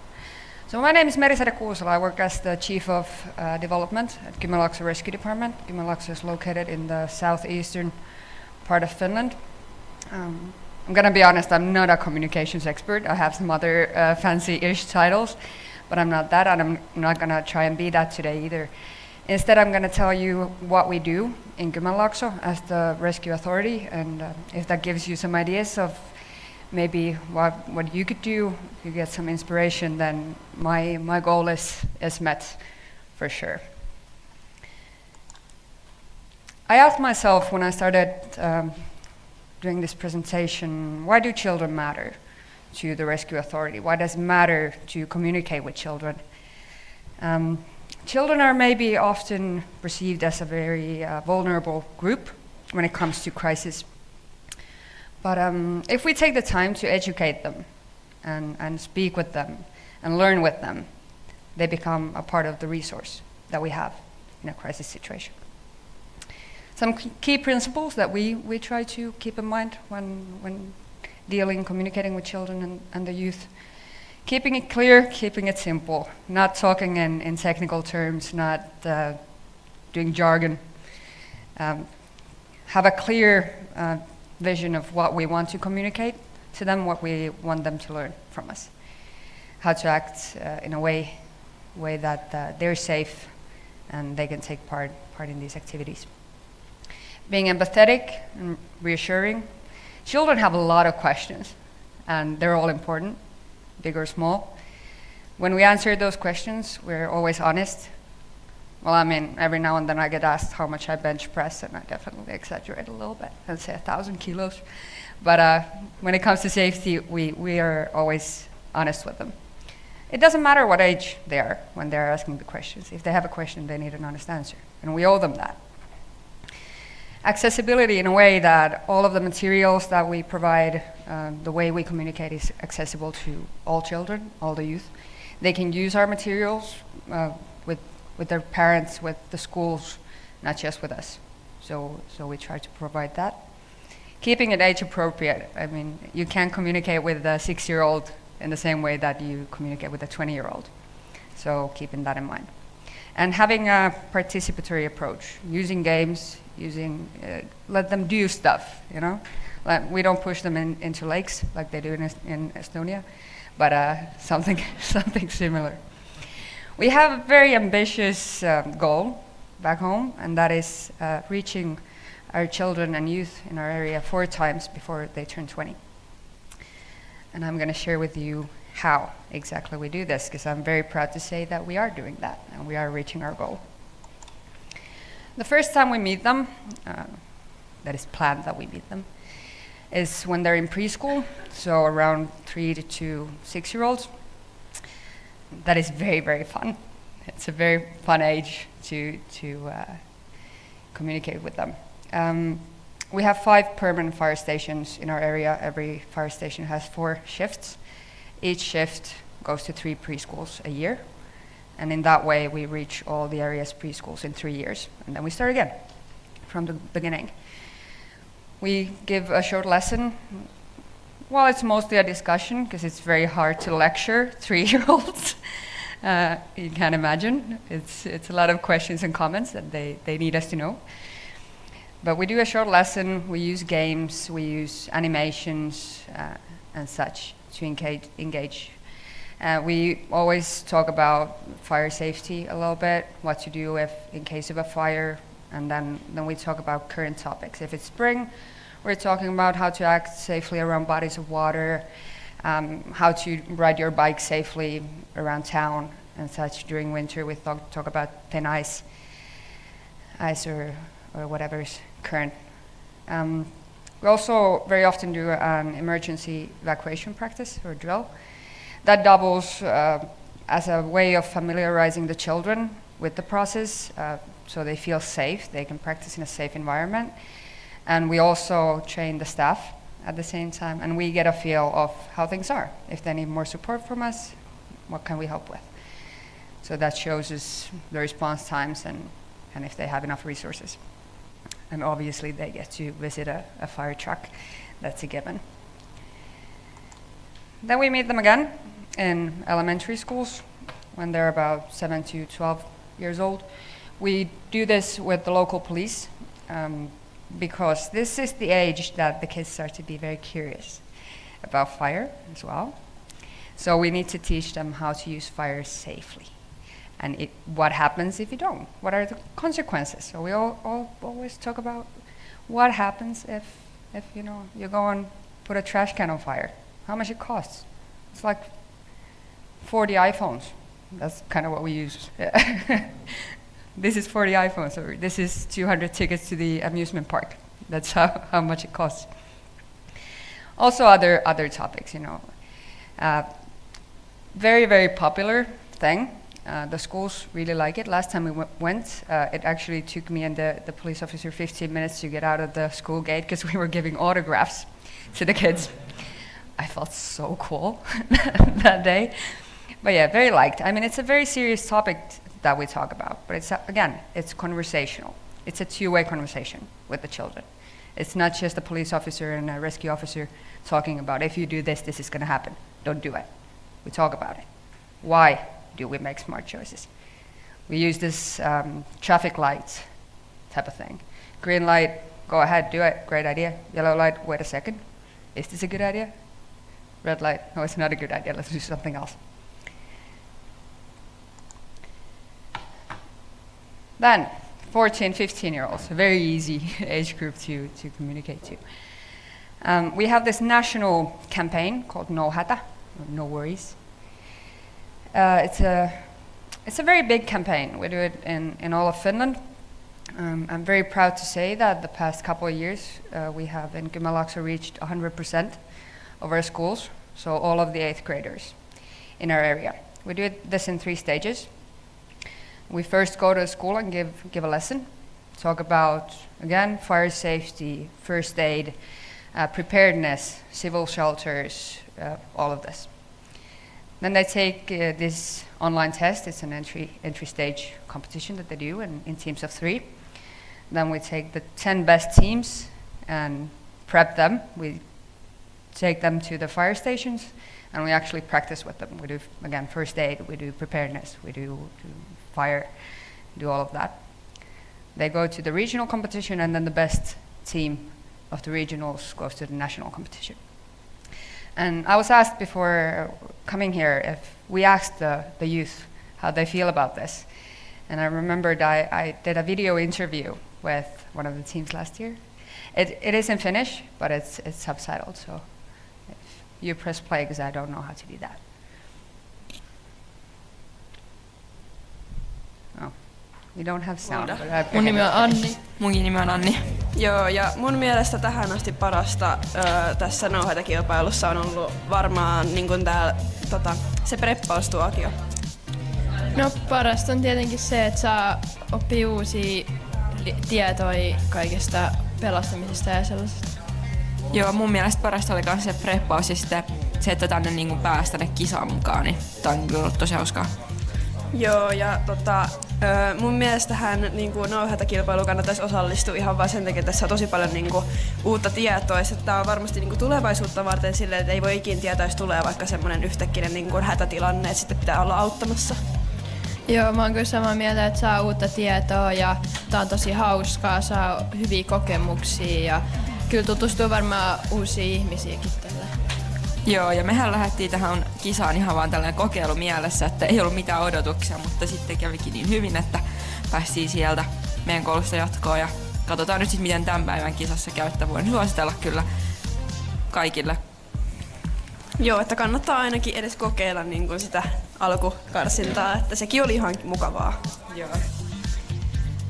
I got really lucky that day because we did that interview in the morning and they ended up winning the regionals. So it was very, very nice. We also did a survey to all the kids that took part, or the youngsters, I'm sorry, took part in the campaign, and we got quite a few answers. We got a lot of feedback, which was very nice. 85% of the youngsters that answered the questionnaire felt like they learned something new. And I'm pretty happy with that number, honestly. 85%, that's, I mean, it's not 100, but it gives us room for improvement, which is good. I was really hard trying to find some feedback from the questionnaires that you should do more TikToks or don't come to the schools and stop bothering us. We've seen you like 7,000 times. Leave us alone. No. I was very, very positively surprised that it's mostly we love our trainers, and I wish it would have lasted longer. I used to be a teacher before I came to the rescue department, and I was teaching 15, 16-year-olds, and none of them ever asked me to do a longer lesson. So we're doing something right here. And we've taken this into account, and we're giving them more this year. And let's see, maybe this year they'll say, this is too much. Last year was enough. But we'll see. We really try and listen what they have to say, because we're doing this for them, not for us. We know this stuff. I took part in this campaign when I was in 8th grade, so it's a very long tradition. But yeah, and hopefully one day we'll get to 100% saying that they learned something new. Or maybe we have 25% of youngsters that are really knowledgeable and we have nothing to teach them anymore. Maybe. We give them a couple years, meet them again when they're 17, 18.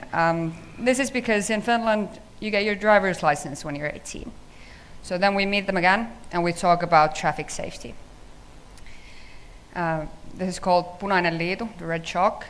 We do it with the local police, Finnish Road Safety Council, who is the organizer, ambulance services, and the rescue department. We show them this short film that is based on true events. It was a traffic accident that we had a while back that we unfortunately lost 4 youngsters in. So a very, very bad, tragic accident. And the movie is based on this.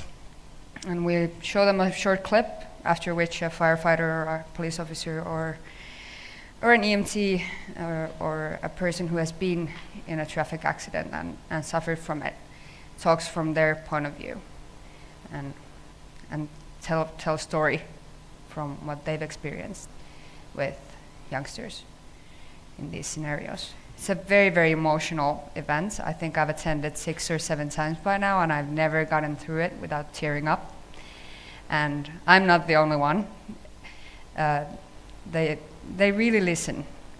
'Cause when you first go into the theater that is full of 17, 18-year-olds, they're all talking, they're going through their phones, they're doing whatever, anything but paying attention of what is happening. And once it starts, it's dead quiet, and they really pay attention. After a while, you start hearing a sniff here and there, and they really take it to heart, what we're saying and what we're telling them. And hopefully that does make a difference, and they'll make a good choice instead of a bad one or a reckless one. So those are the 4 things that we schedule for our kids. In addition, we have a bunch of other national and regional events. We have 112 Day that is every 11th of February. Coming up, we have an open house at the fire station that mostly our volunteer fire brigades host, and some other things that we direct to the general public. And we do this because we want to know the people in our area, and they want to know us. We need to know each other as a community. We need to be a part of the community as authorities. That builds trust, and that gives the people the sense, honestly it's true, that we actually care. And we want them to be aware of the things that are happening. We want them to have the skills to navigate through crises. It's a personal crisis that affects one person or one family, or it's a crisis that affects us as a community as a whole. So we try to be close. We teach them basic safety skills, and they get to meet their local authorities, and it brings us closer to each other. Some things that I hope that you'll take home from what I've said. Having inclusive communication with children is actually very, very necessary for their safety and for our safety. Like it has been said on this stage a couple of times, that's the future that we're raising and educating now and communicating with.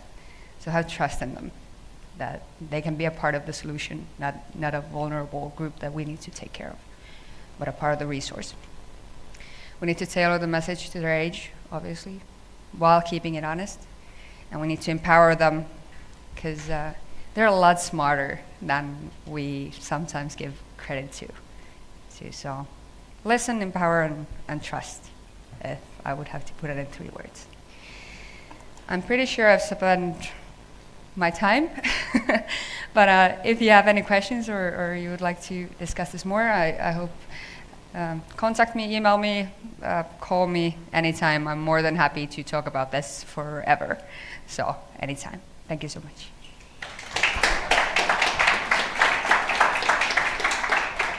Kiitos, Merisa. Kiitos.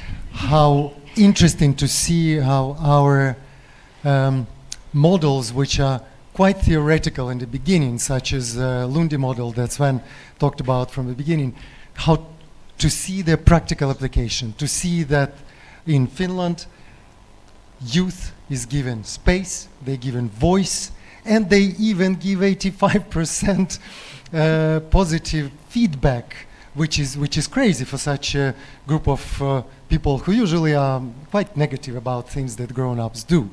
So it's very interesting, and I really hope that you would then speak to Melisande later when you have questions. Does anyone have immediate question before we go into next very interesting presentation? Not that I see. We can do this also in the end of this section. But now to a very interesting duo of students who won a big prize. They won a prize by United Nations Disaster Risk Reduction and UNICEF Europe Youth Risk Communication Challenge. They presented an idea that is very closely connected to our today's theme, crisis communication. They themselves, youth, will tell us how do they think things should be communicated. So please, Domas Miežaitis and Nojus Dvarjunas from Lithuania, tell us about your idea.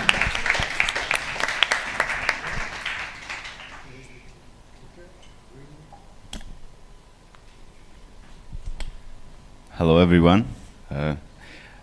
So firstly, I will talk a bit about the actual challenge. So the challenge was spread through the UNDRR network, and we found out about it through our teacher, Anna, so big thanks to her.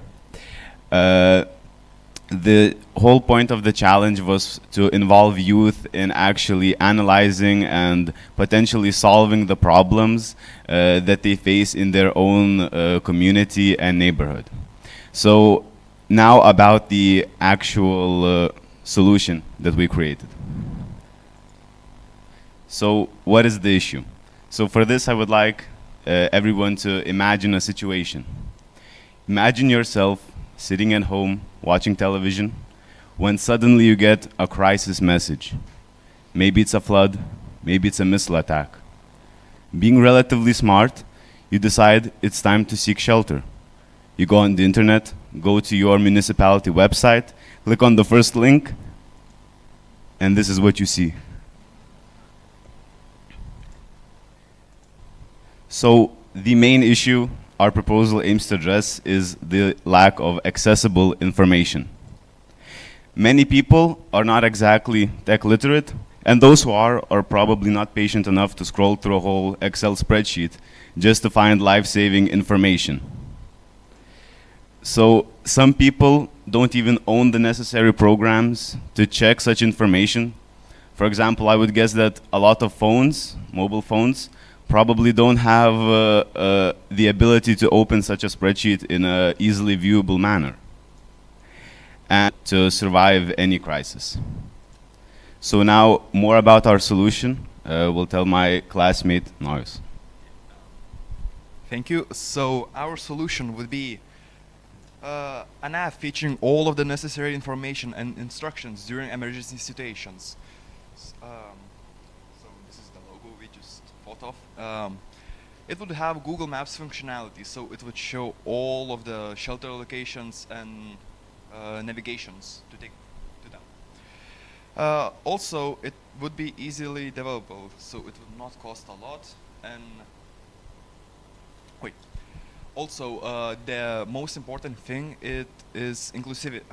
It is all inclusive, so it will be accessible not only to adults and children, which is the main talking point of today, but also older generations who are not so tech literate. So the main feature is shelter locations. Like my classmate showed before, the Excel spreadsheet would not be a viable solution.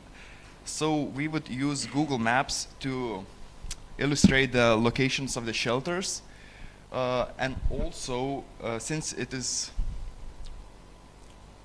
we are using Google Maps, it would also use navigation. So you can see it would from your location it would show the nearest location, the nearest shelter location, and how to get there quickly.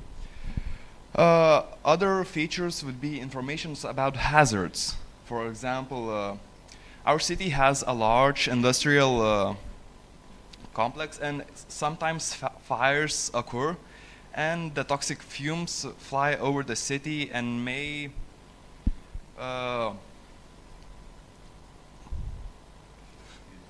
impact people's health. So our app would show the path of the smoke and areas we should avoid. Also, our city is near the sea and has a lot of rivers, so flooding is a common problem. It would also show high-risk areas where flooding may occur, and it would encourage people to avoid these areas.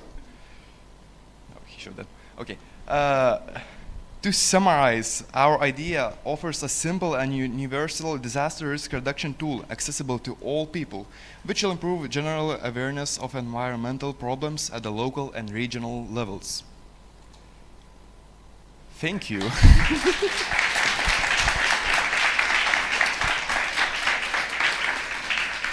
If you have any questions, you may ask.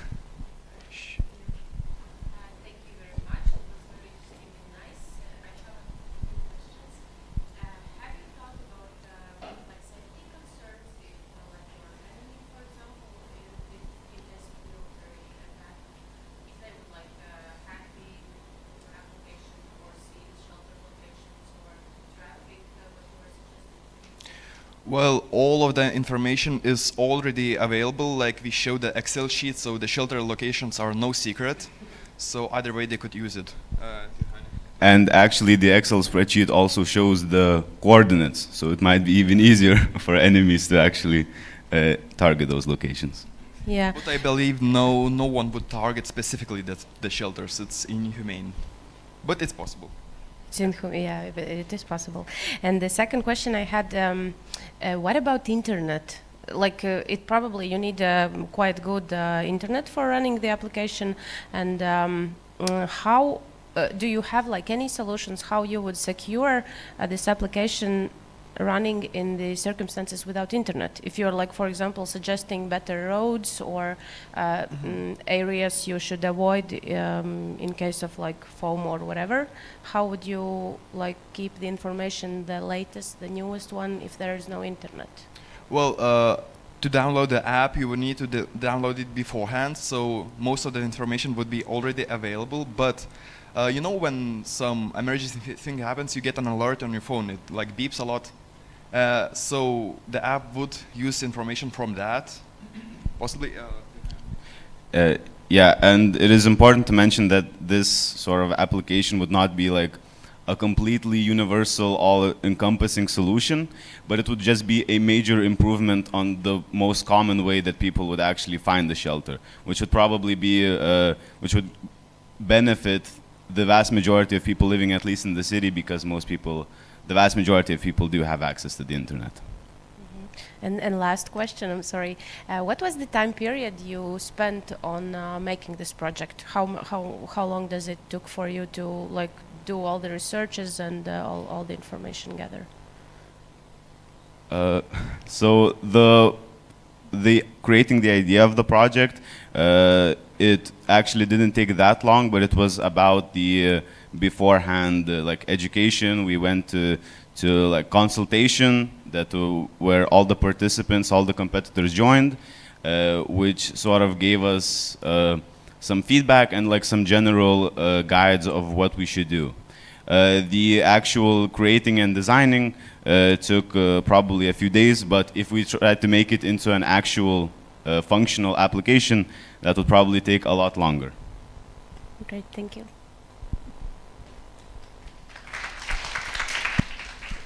Thank you so much.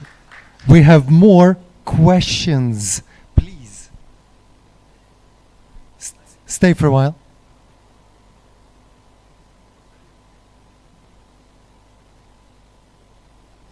Okay, well, thank you very much. I just wanted to ask you, I think, about an aspect, if you've thought about that, and share an experience that I had.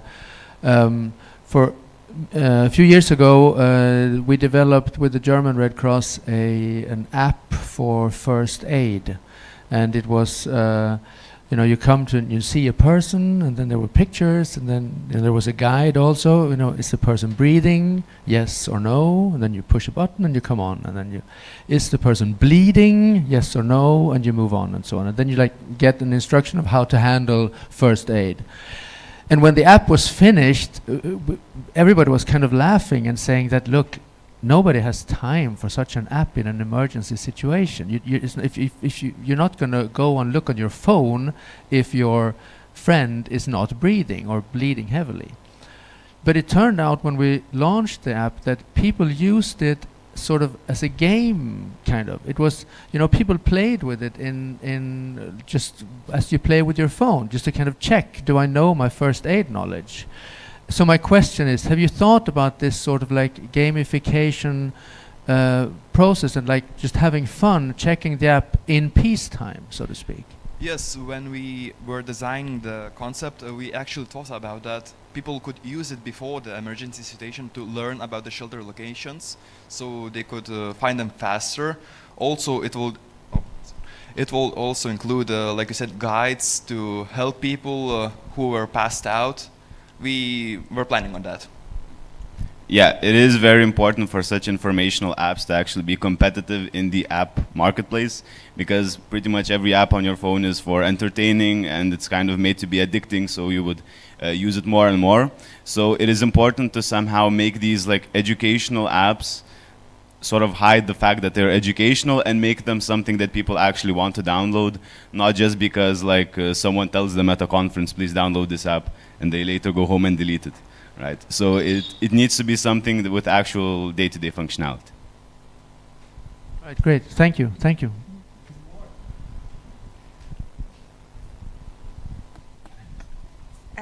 We have a question from the online participant. Would this be an open source, and have you considered crowdsourcing the maps?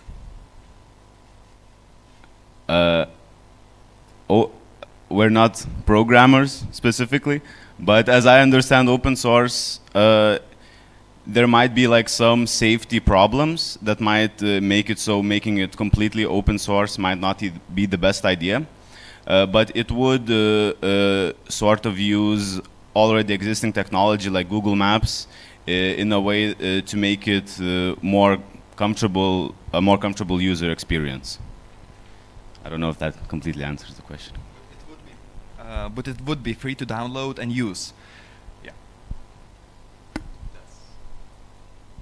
And I have I have also one more question. I was just wondering, you came with this idea kind of when you were thinking, what could you develop for this like competition, or this was something you were already thinking before, that there is an issue with this and something need to be done? Yes, the whole idea, we did come up with it as the competition sort of started, but we already knew that there was a severe lack of any kind of easily accessible information on the problem of shelters. There is more. Let's do last question. You've been grilled like it's a proper fundraising campaign. I really like it. It means that it's a feasible product. Yeah, I just want to say very good idea, and thank you for your presentation. I just have two quick questions. First to MSB, which is here, the Swedish agency. Yeah, thank you. Do you have a similar solution? Because that is basically, I mean, as a governmental institution for that task, you should have that. I think, right? Yeah, which is interesting to know. Yeah, we have like. We have the crisis information app, which we doesn't have like this kind of solutions yet, but we are looking into it. And we also have like a map of all the shelters in Sweden, but not with the Google Maps. Yeah. So and. Not with the navigation.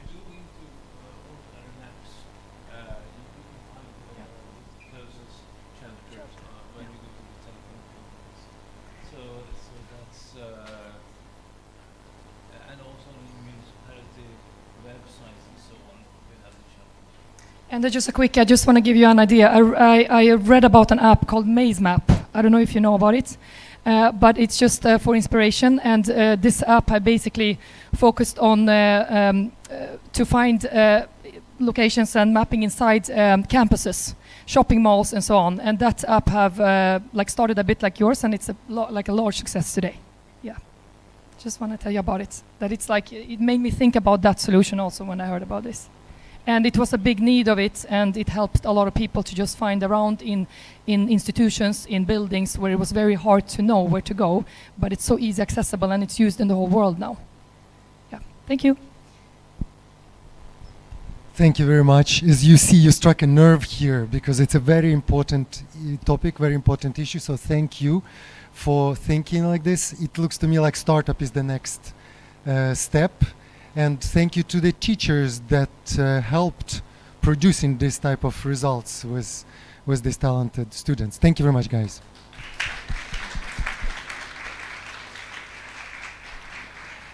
Now I would like to call the last speaker for this session before the short break, Anna Maria Axelsson from Civil Defense Association in Sweden. How do you in Sweden communicate with children? Thank you. And thank you for the invite. We have an identity problem. We don't know our name in English. So that is something that I will go home and solve. We were founded in 1937. We are a non-profit voluntary organization, but we are some kind of a chameleon organization because we also have this extra layer because we are a total defense organization. That means that we also have these special regulations. We are 18 organizations in Sweden that have this opportunity to seek fundings directly, just as the agencies and the municipalities. That also gives us a very extra layer in everything that we do. We also have this self-protection concept in Sweden. It means that every citizen have this obligation to take care of themselves. So in this concept, we educate, inform, and also provide extra education to give the municipalities personal resource groups. So that's very quick who we are. We also work at the national level together with the agencies most of the time, and at the local level, because I also have 190 local associations that are just voluntary organization in the civil area and work together with the citizens on the local level. I have also on the regional level 21 of these association groups. So we are a very big organization, and therefore we do a lot of things. So it was very hard for me to pick out just some few things to speak about today. And because we work with all of the citizens, we work with every age, from the youngest citizens to the elderly. And we have this target grouped materials. So even if we don't have special fundings to have young activities, we have these materials as age group material to work with. And this gives also our instructors a very, very big education to be an instructor. So we have in the organization today approximately 260 instructors. We also have done this special thing last year where we had the opportunity to educate 40 youngsters to lead other young.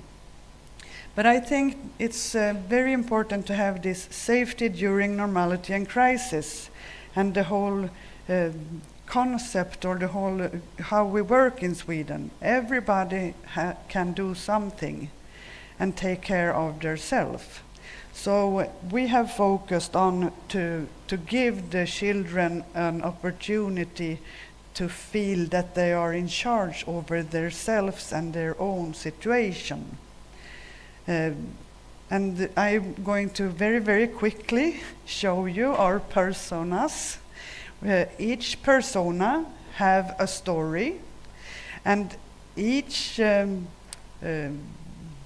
education are also adapted to the local area. If there are certain risks or if there are certain things that happen on the local level, that's very important to bring in to these meetings with the children.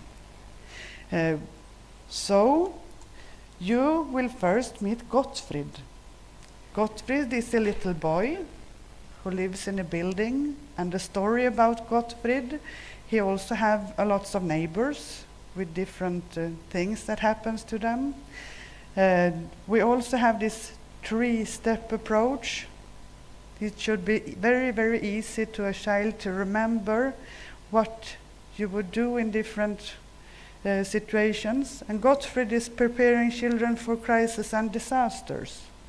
And we saw that children are normally exposed to things all the time in different degrees. And things can be felt as scary, and it's important to have this. We also see an increased level of mental illness and also suicide. So therefore we had to do something, so we created little Gottfried. We also have this very, very big exposure today in the effective media. So everybody, and also the small children, are exposed to very, very hard things. And even if they're not affected directly, it's affect them. So the Gottfried concept, we got fundings from the Folke Bernadotte Academy to create him. And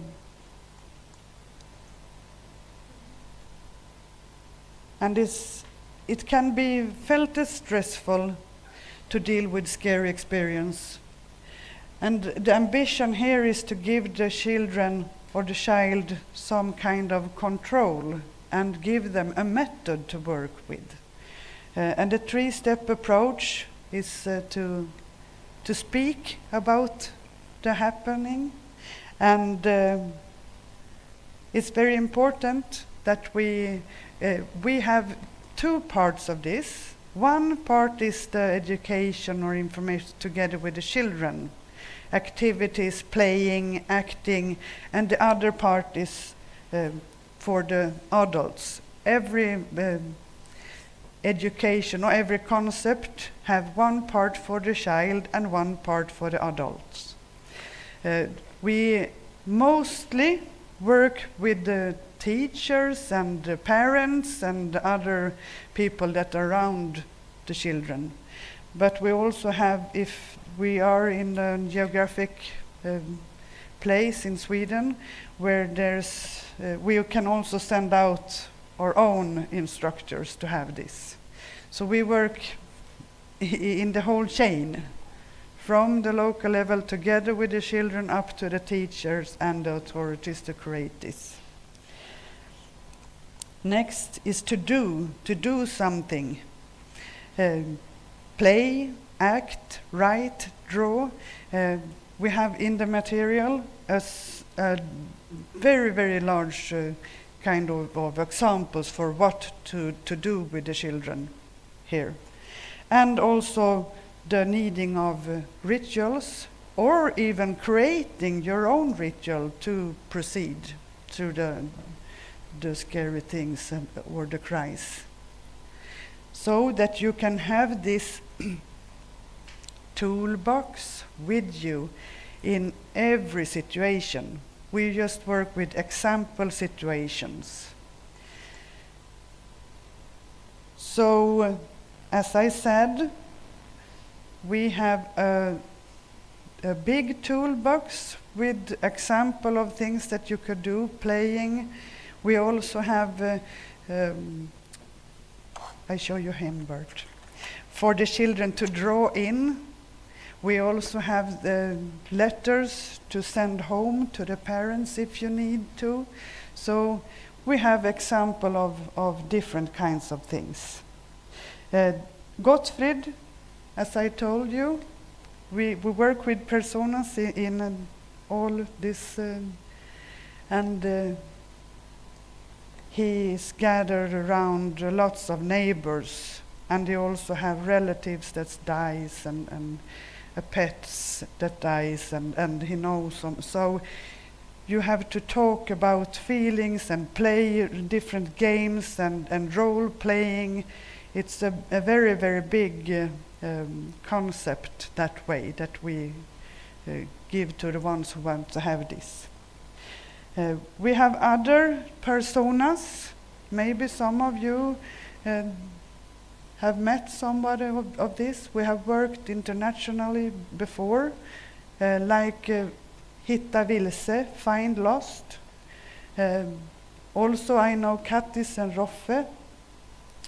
We have been working on an international base like 20 years ago. Hitta Vilse, it's if you get lost, and for the adults surrounding the child, it's very, very much information that you have the right clothes, you have eating, you have done everything as good as you can do. For the children, it's also have this toolbox. If you get lost, you have this 3-step approach. Hug a tree. We have this very large campaign together with the McDonald's several years ago in this. So hug a tree, it's many people in my age know directly, oh, Hitta Vilse. Stay warm, seen and heard.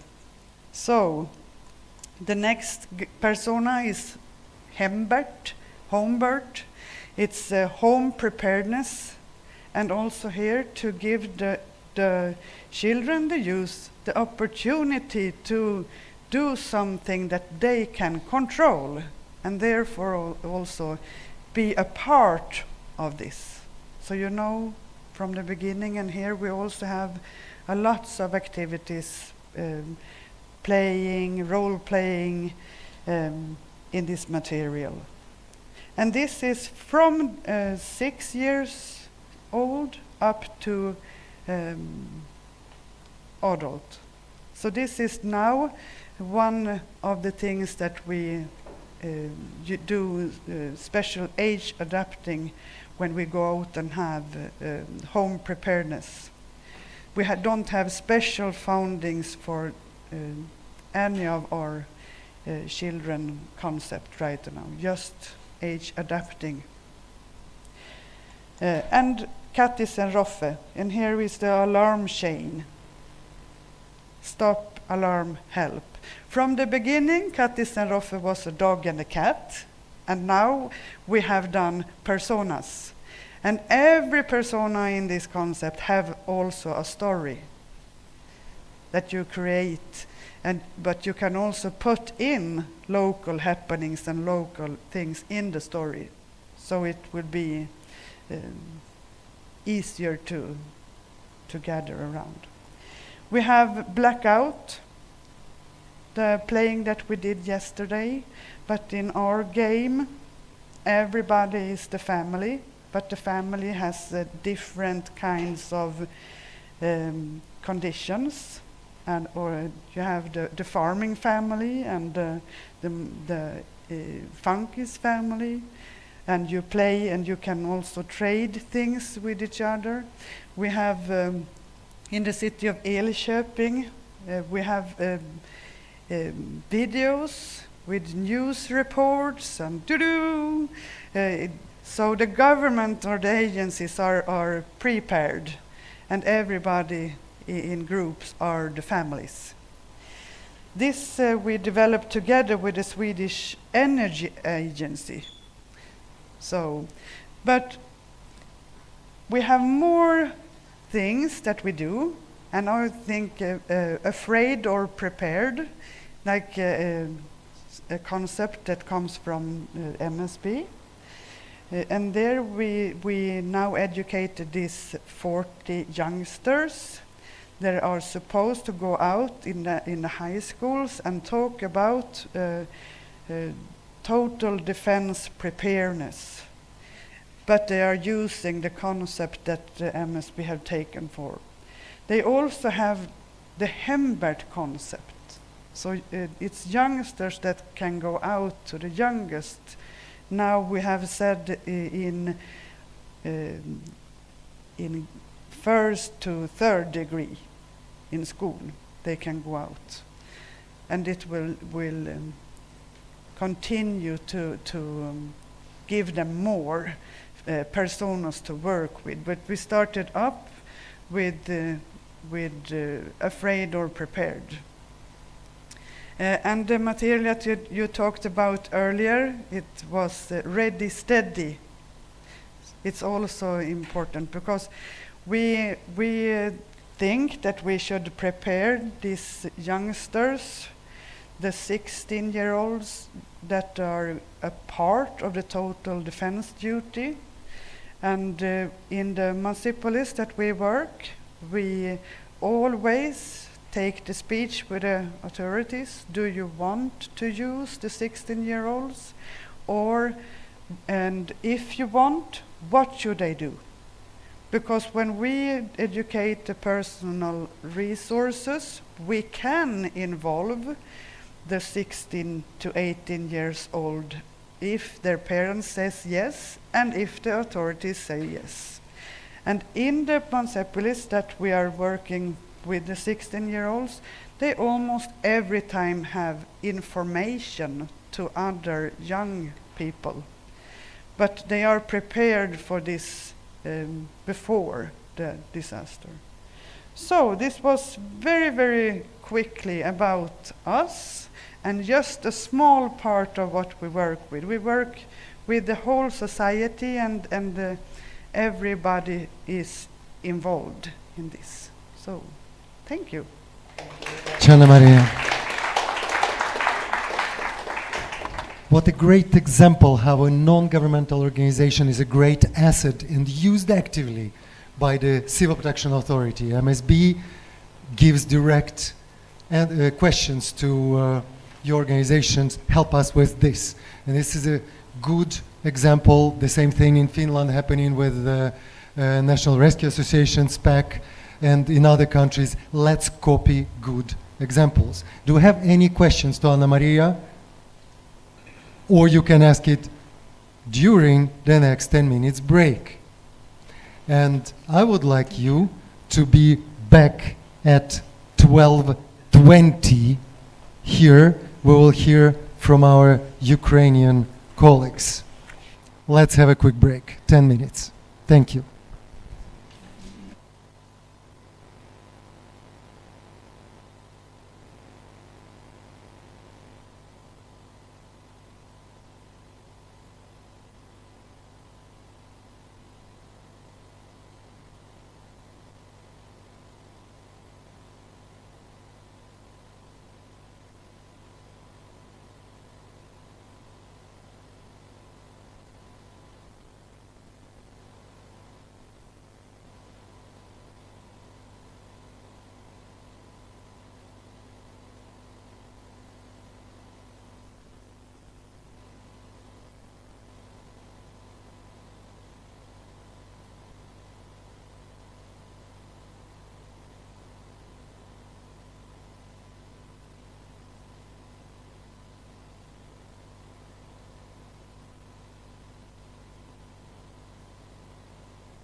Welcome back. Welcome back. There is so much information, so many presentations. You will get them, but also make sure that you use this time to talk to people that you want to exchange information with. I want to use just 1 minute for a commercial, because we were talking about how near the Lithuanian idea of an app to start up and to funding, and then I thought that we should probably say a couple of things about our own Council of the Baltic Sea State Secretariat funding facility. Project funding facility, we are a donor, not a large donor, but a donor that can lift a small project and let it go into probably a bigger project. You can go to cbss.org/PSF, Project Support Facility, and you can check the funding opportunity there. Up to 60,000 euros for projects on, for example, resilience or protection of children. And I do believe that all of us here are eligible for this type of funding. You will need to find other partners from other Baltic Sea region countries. It's an easy application, easy reporting, and you can use this to lift and bring up your own agenda. So please do not ignore this. Check it. Soon in February this funding call will be published, and you will have 1 month, I believe, for submitting your applications.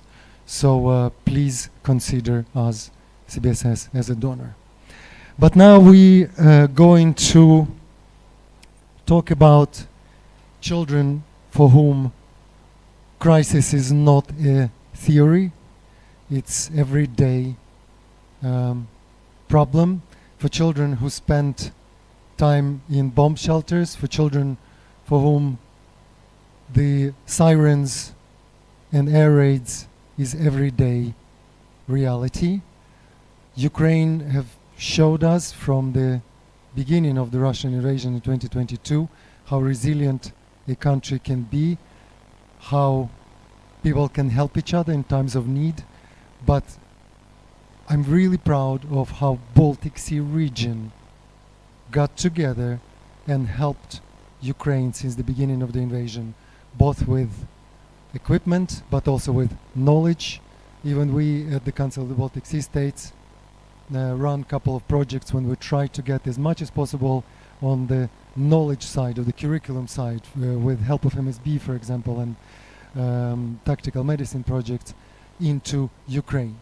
But we also can learn from this experience. So now we would like to hear from our colleagues from the Operation Aid, Swedish organization. Please welcome Eli Reynolds and Marina Zakharchenko. The floor is yours. So, hello everyone. First I want to thank you, all of you really, for inviting us here, and it's been very inspiring to listen to all of you. And honestly also, of course, for a tired 3 kids mom, it's very nice to be in a hotel and just eat some food in peace and quiet. I'm not going to tell my husband, who is home with 3 kids with stomach bug, about the details.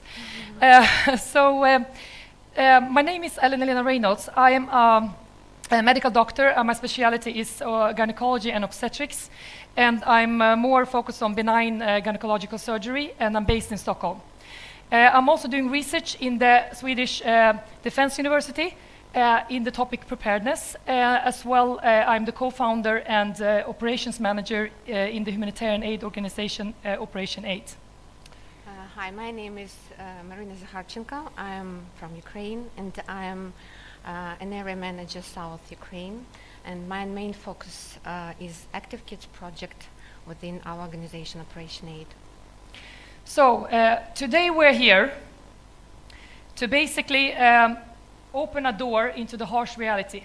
Even if the war had been going on for almost 3 years soon, then still the knowledge about Ukraine is pretty low.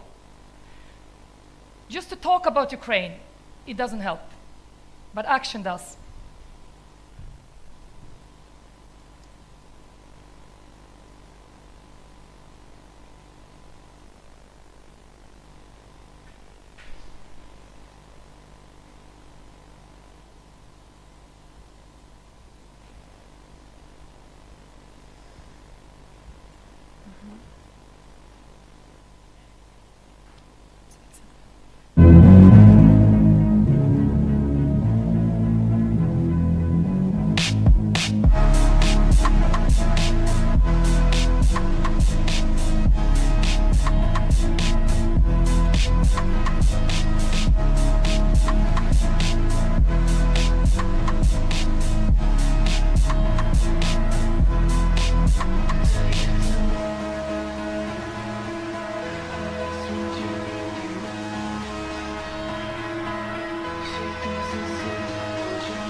Myself, I've been to Ukraine 20 times, and I recently arrived back from my latest trip.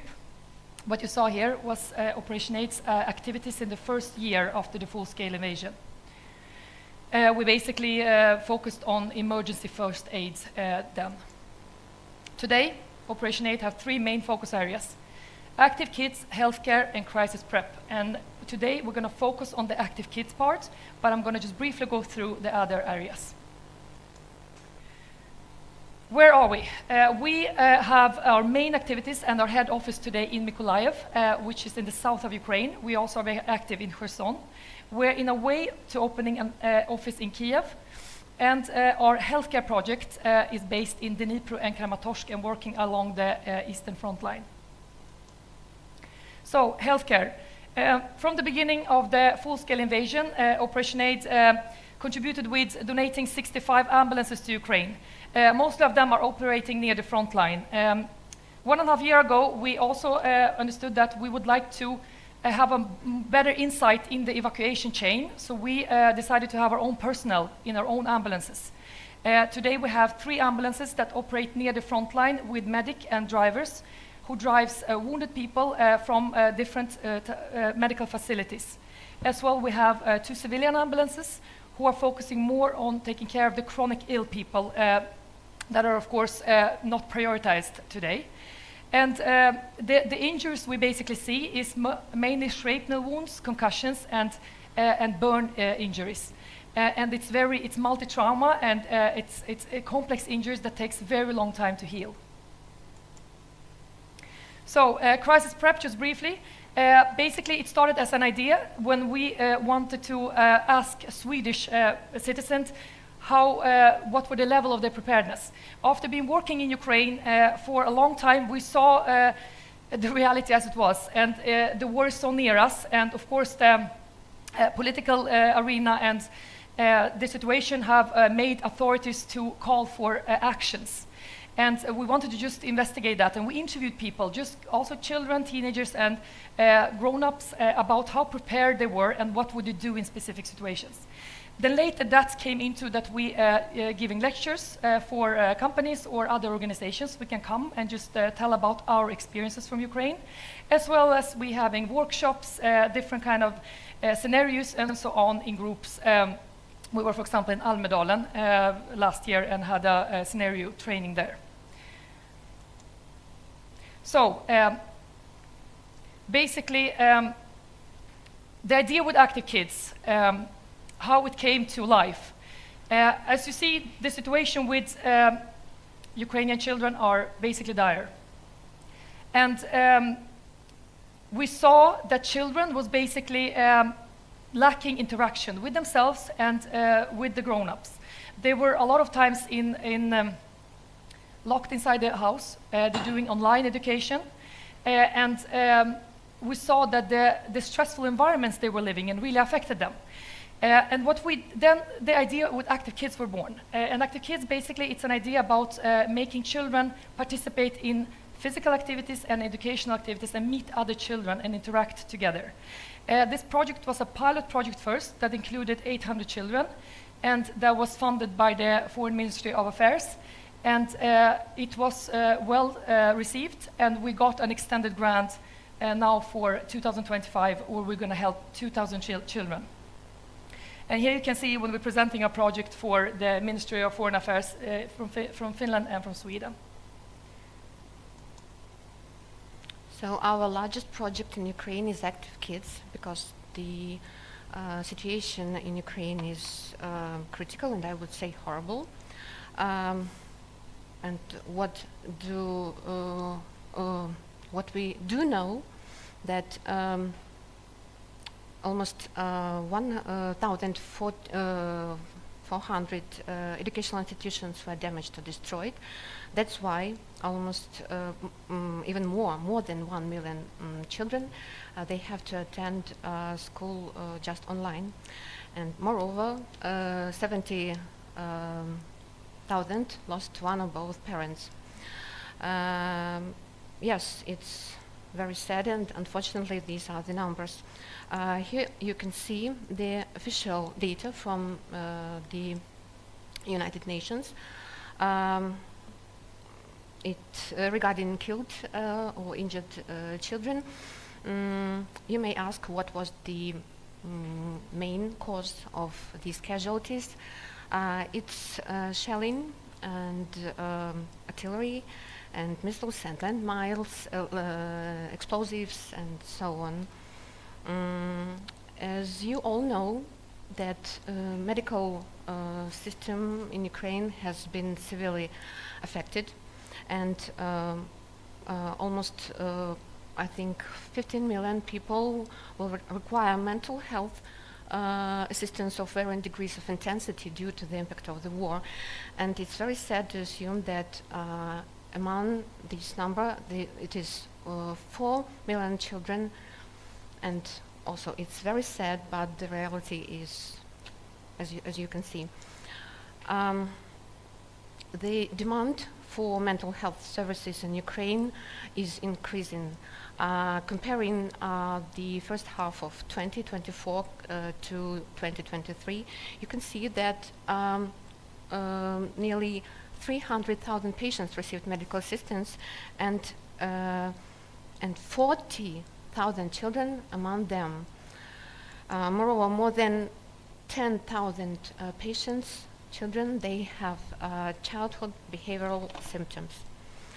But we need to know that this is only the official data given by Ministry of Health of Ukraine, and this is only the top of the iceberg. And I can say that almost every person in Ukraine is traumatized to different extent. So we need to remember that official data is official data, but the reality sometimes it can show different things. So basically, as you heard, Marina, the need for rehabilitation of children in Ukraine is large. And I looked into a bit of research in the area. How much research is done is on children, children's health, children in conflict zones. We need to, of course, find first the reason for why children need rehabilitation, but also need to find exactly which method works best. And there's very little data, basically, and very little data on community-based events. There is needed a lot more research in this area for us to know how we can actually attack this problem and how we can make those children feel better.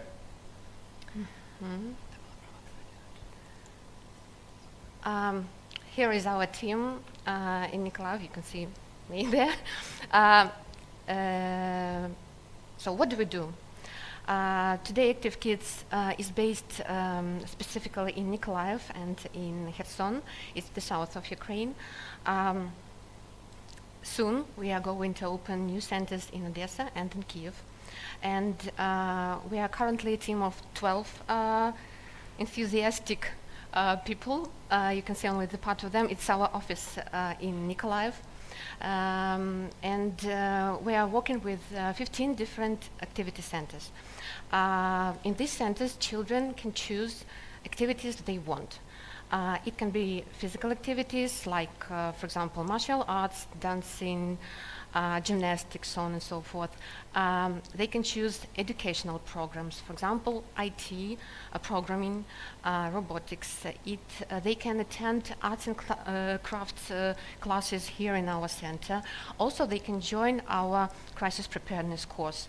And please believe me that we see the impact of all these activities, and I can say that it's tremendous. We see the results almost every day. The change is huge, and you're welcome to please have a look at our video. This is our project Active Kids.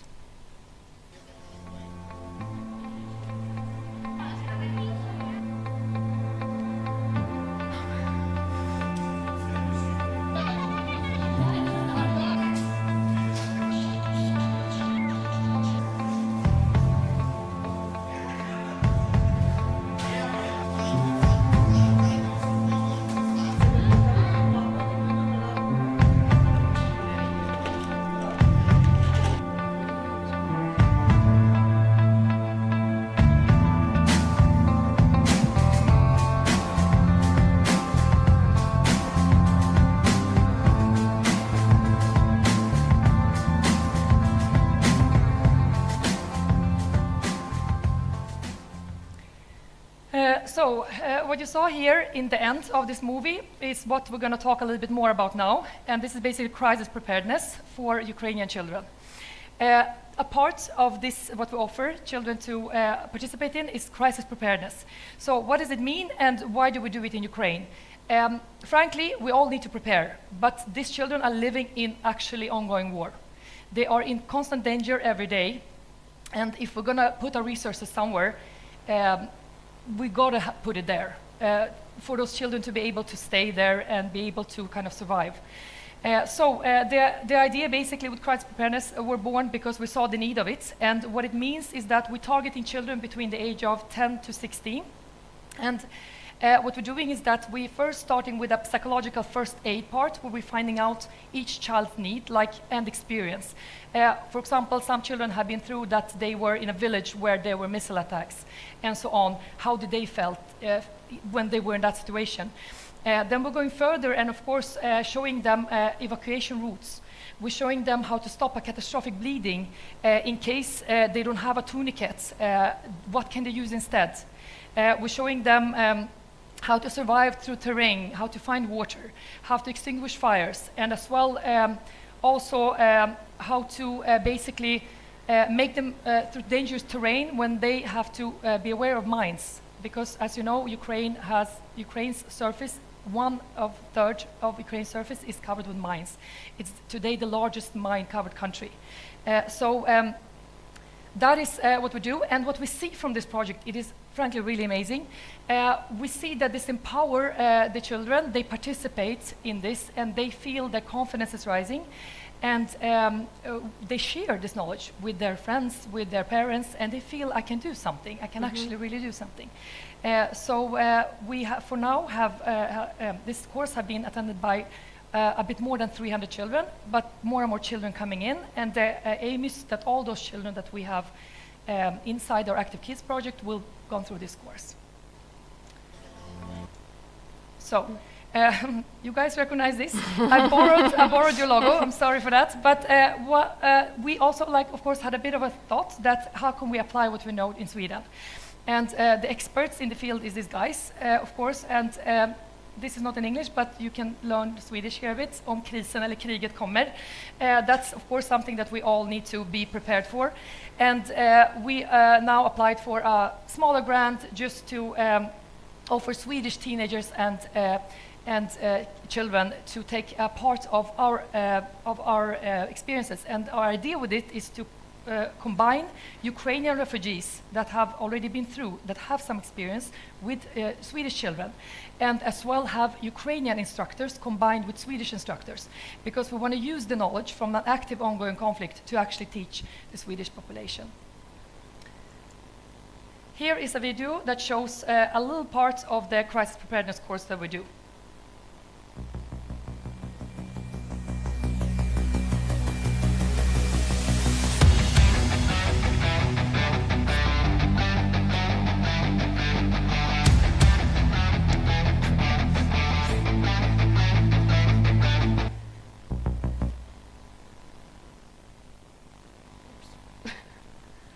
Always have technical problems for in the video.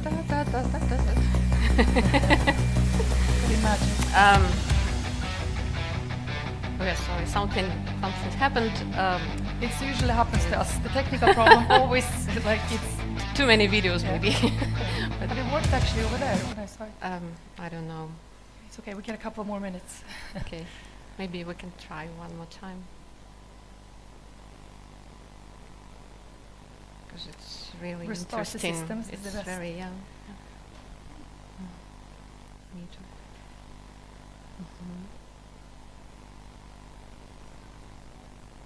Yeah. No, on my last presentation, it was actually that the sound didn't work at all on the whole presentation. So I had to just kind of show quiet videos. That means that, it's a step up. So I was like, I had to kind of, we just showed the video, but there was no sound at all, and people were speaking in the video, so they were like, didn't understand what they were saying even. So this is, I think, a good kind of improvement. No. Well, you can ask some questions if you want in between. It will save a bit of time if you want. Otherwise, we see if this works. This is the second video.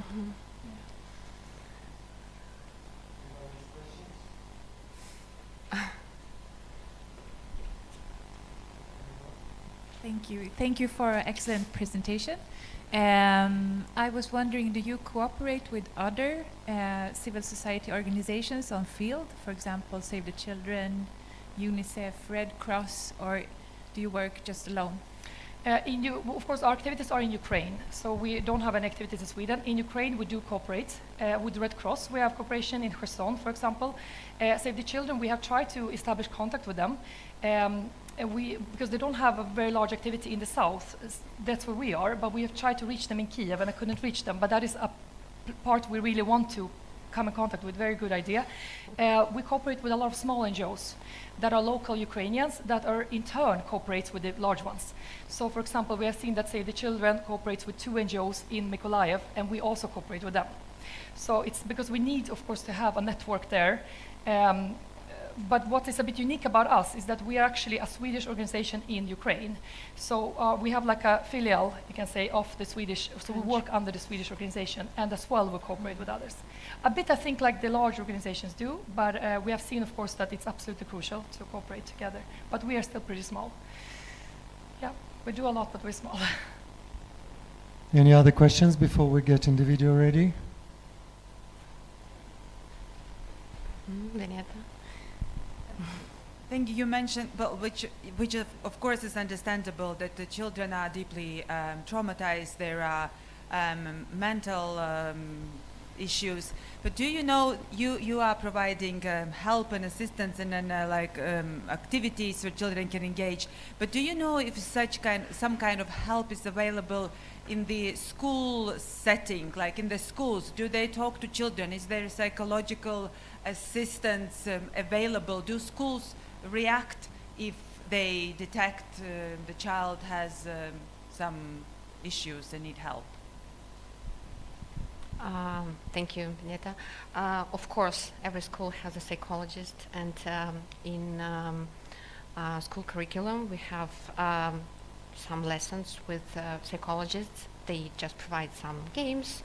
Even online, it was okay. Everybody was sitting at home and to talk with the psychologist, and our teachers always said to us parents that if you need, you can address and we can cope with it. Of course, because we are the community and we understand that we can do something together, not alone. So psychological help is provided on the basic level, and if it's needed to organize something more, of course, we can go there. But even if you're not addressing our, for example, organization or some specific institutes, it can be provided on the basis of a school. And there are, you know, that there are a lot of other organizations that can be, they can propose psychological help for free, and we do appreciate their help also, because it's just a little bit not our kind of help. We support children more physically, like engage them to do something after classes. So that, but it's okay, yeah. Thank you. Eli, Marina, sorry, technical problem, Okay, wrong then format. we So can- continue with yeah, whatever continue you were with- going to okay. say. Well, we have more slides after Yes, this yes, video. yes, your oh, slides. you mean that it's Slides will okay? be back. I get it. But Then the we're just video waiting just a bit. doesn't Yeah, work. perfect. I thought that this video didn't work. Yeah, so just should we go on to the next slide, you think, and just Yeah. leave this video? Yeah, yeah, just continue. We do yeah. that. We do that. Yeah. So basically, if we get this video to work, we can watch it a bit. It's going to basically show what I talked a bit about before. That's how to put a tourniquet on and so on. This is a village near the front line. Here, we would just want to show you what the kids in Ukraine think about this course. So we just want to listen a little bit to those 2 boys. Trots deras unga ålder förstår de allvaret i lekarna. Ну, він ще сказав, в майбутньому пригодиться. Там, наприклад, от я не навіть і знаю, так воно пригодиться, там, навіть допомогти, там там, батькам бачиш. допомогти, сестрі, там, ну, брату, там, я не знаю, ще там, Або ну, десь своїм друзям, граєшся, там, ти бачиш, там, наприклад. наприклад, там, то любить кому допомогти. Навіть той людині, там, щоб не втратила там, не крові, не померла, щоб зразу зробити та й все. Trots deras unga So now we are kind of coming to the end, but we as a Swedish NGO will continue to stand side by side with our fellow humans in Ukraine. We're not going to abandon them. They need us the most right now. And I just want to ask Marina, what does our presence mean to you as a Ukrainian? It means a lot, really, because the most important thing in Ukraine now, not to lose hope and not to lose trust in future, because we are almost 3 years in constant stress is a little word to say, but you understand what I mean. We face so many dangerous situations every day, but we don't give up. We are working, we are helping, we are supporting, and with the support of Sweden, we are doing many things that we couldn't do without you. And I wanted to say one thing. I wanted to thank everyone here in this room. I'm not trying to be emotional. I want to thank all the countries that gave support and help to our refugees during that hard times, and you continue supporting. We have many friends. We have the whole country gets support, and it's very important not to be abandoned and to be left. And because this could happen in every part of the world, and that's why we have to be together. We can together we can achieve more. And as we talked yesterday about listening and hearing, I wish you, everyone here in this room, you're doing a fantastic job. A fantastic work. If you do believe in what you're doing, don't give up. Even if you're feeling that you're knocking on the door and no one is opening the door for you, just pause and then do it one more time, and everything will be all right. I wish you to be listened and heard.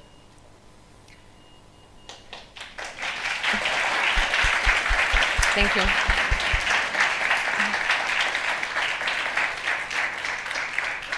We just want to end with showing you a small, very short video of how, on my last trip, how our medical personnel in our ambulances met us when we arrived.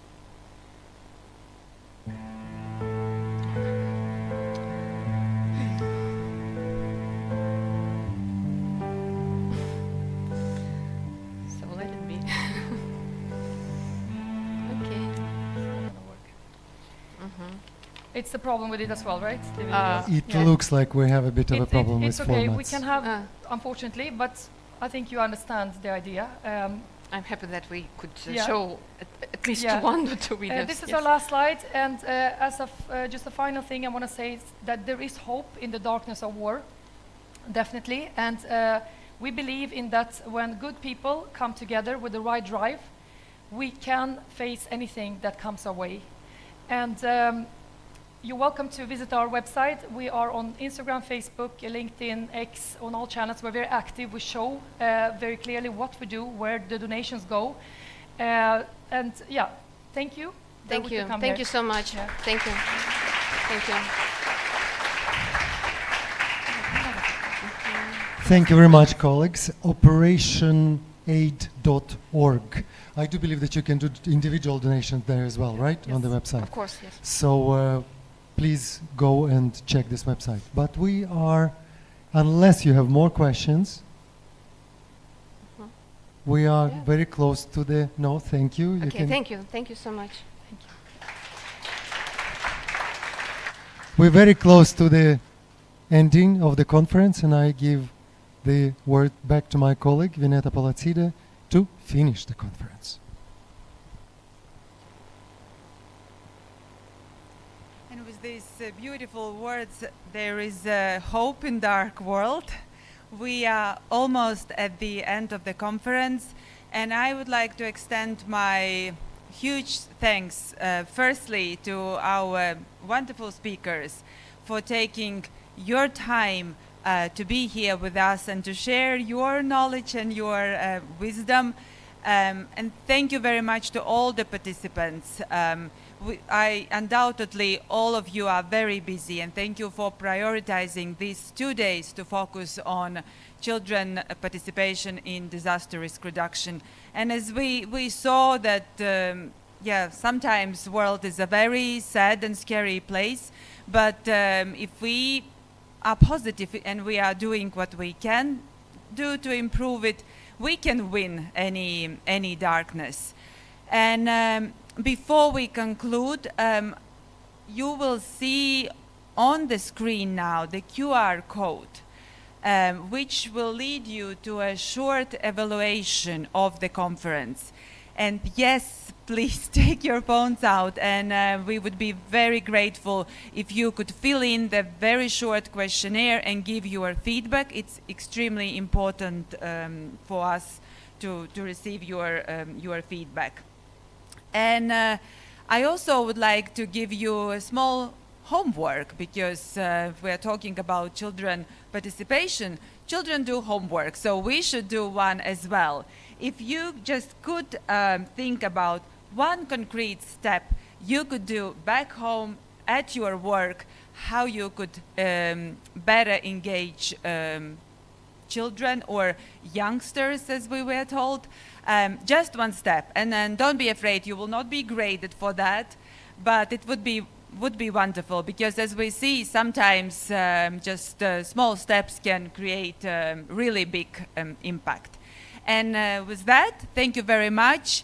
The conference is concluded, and you are all invited to lunch downstairs, the same place as yesterday. And safe trip back home. Bye.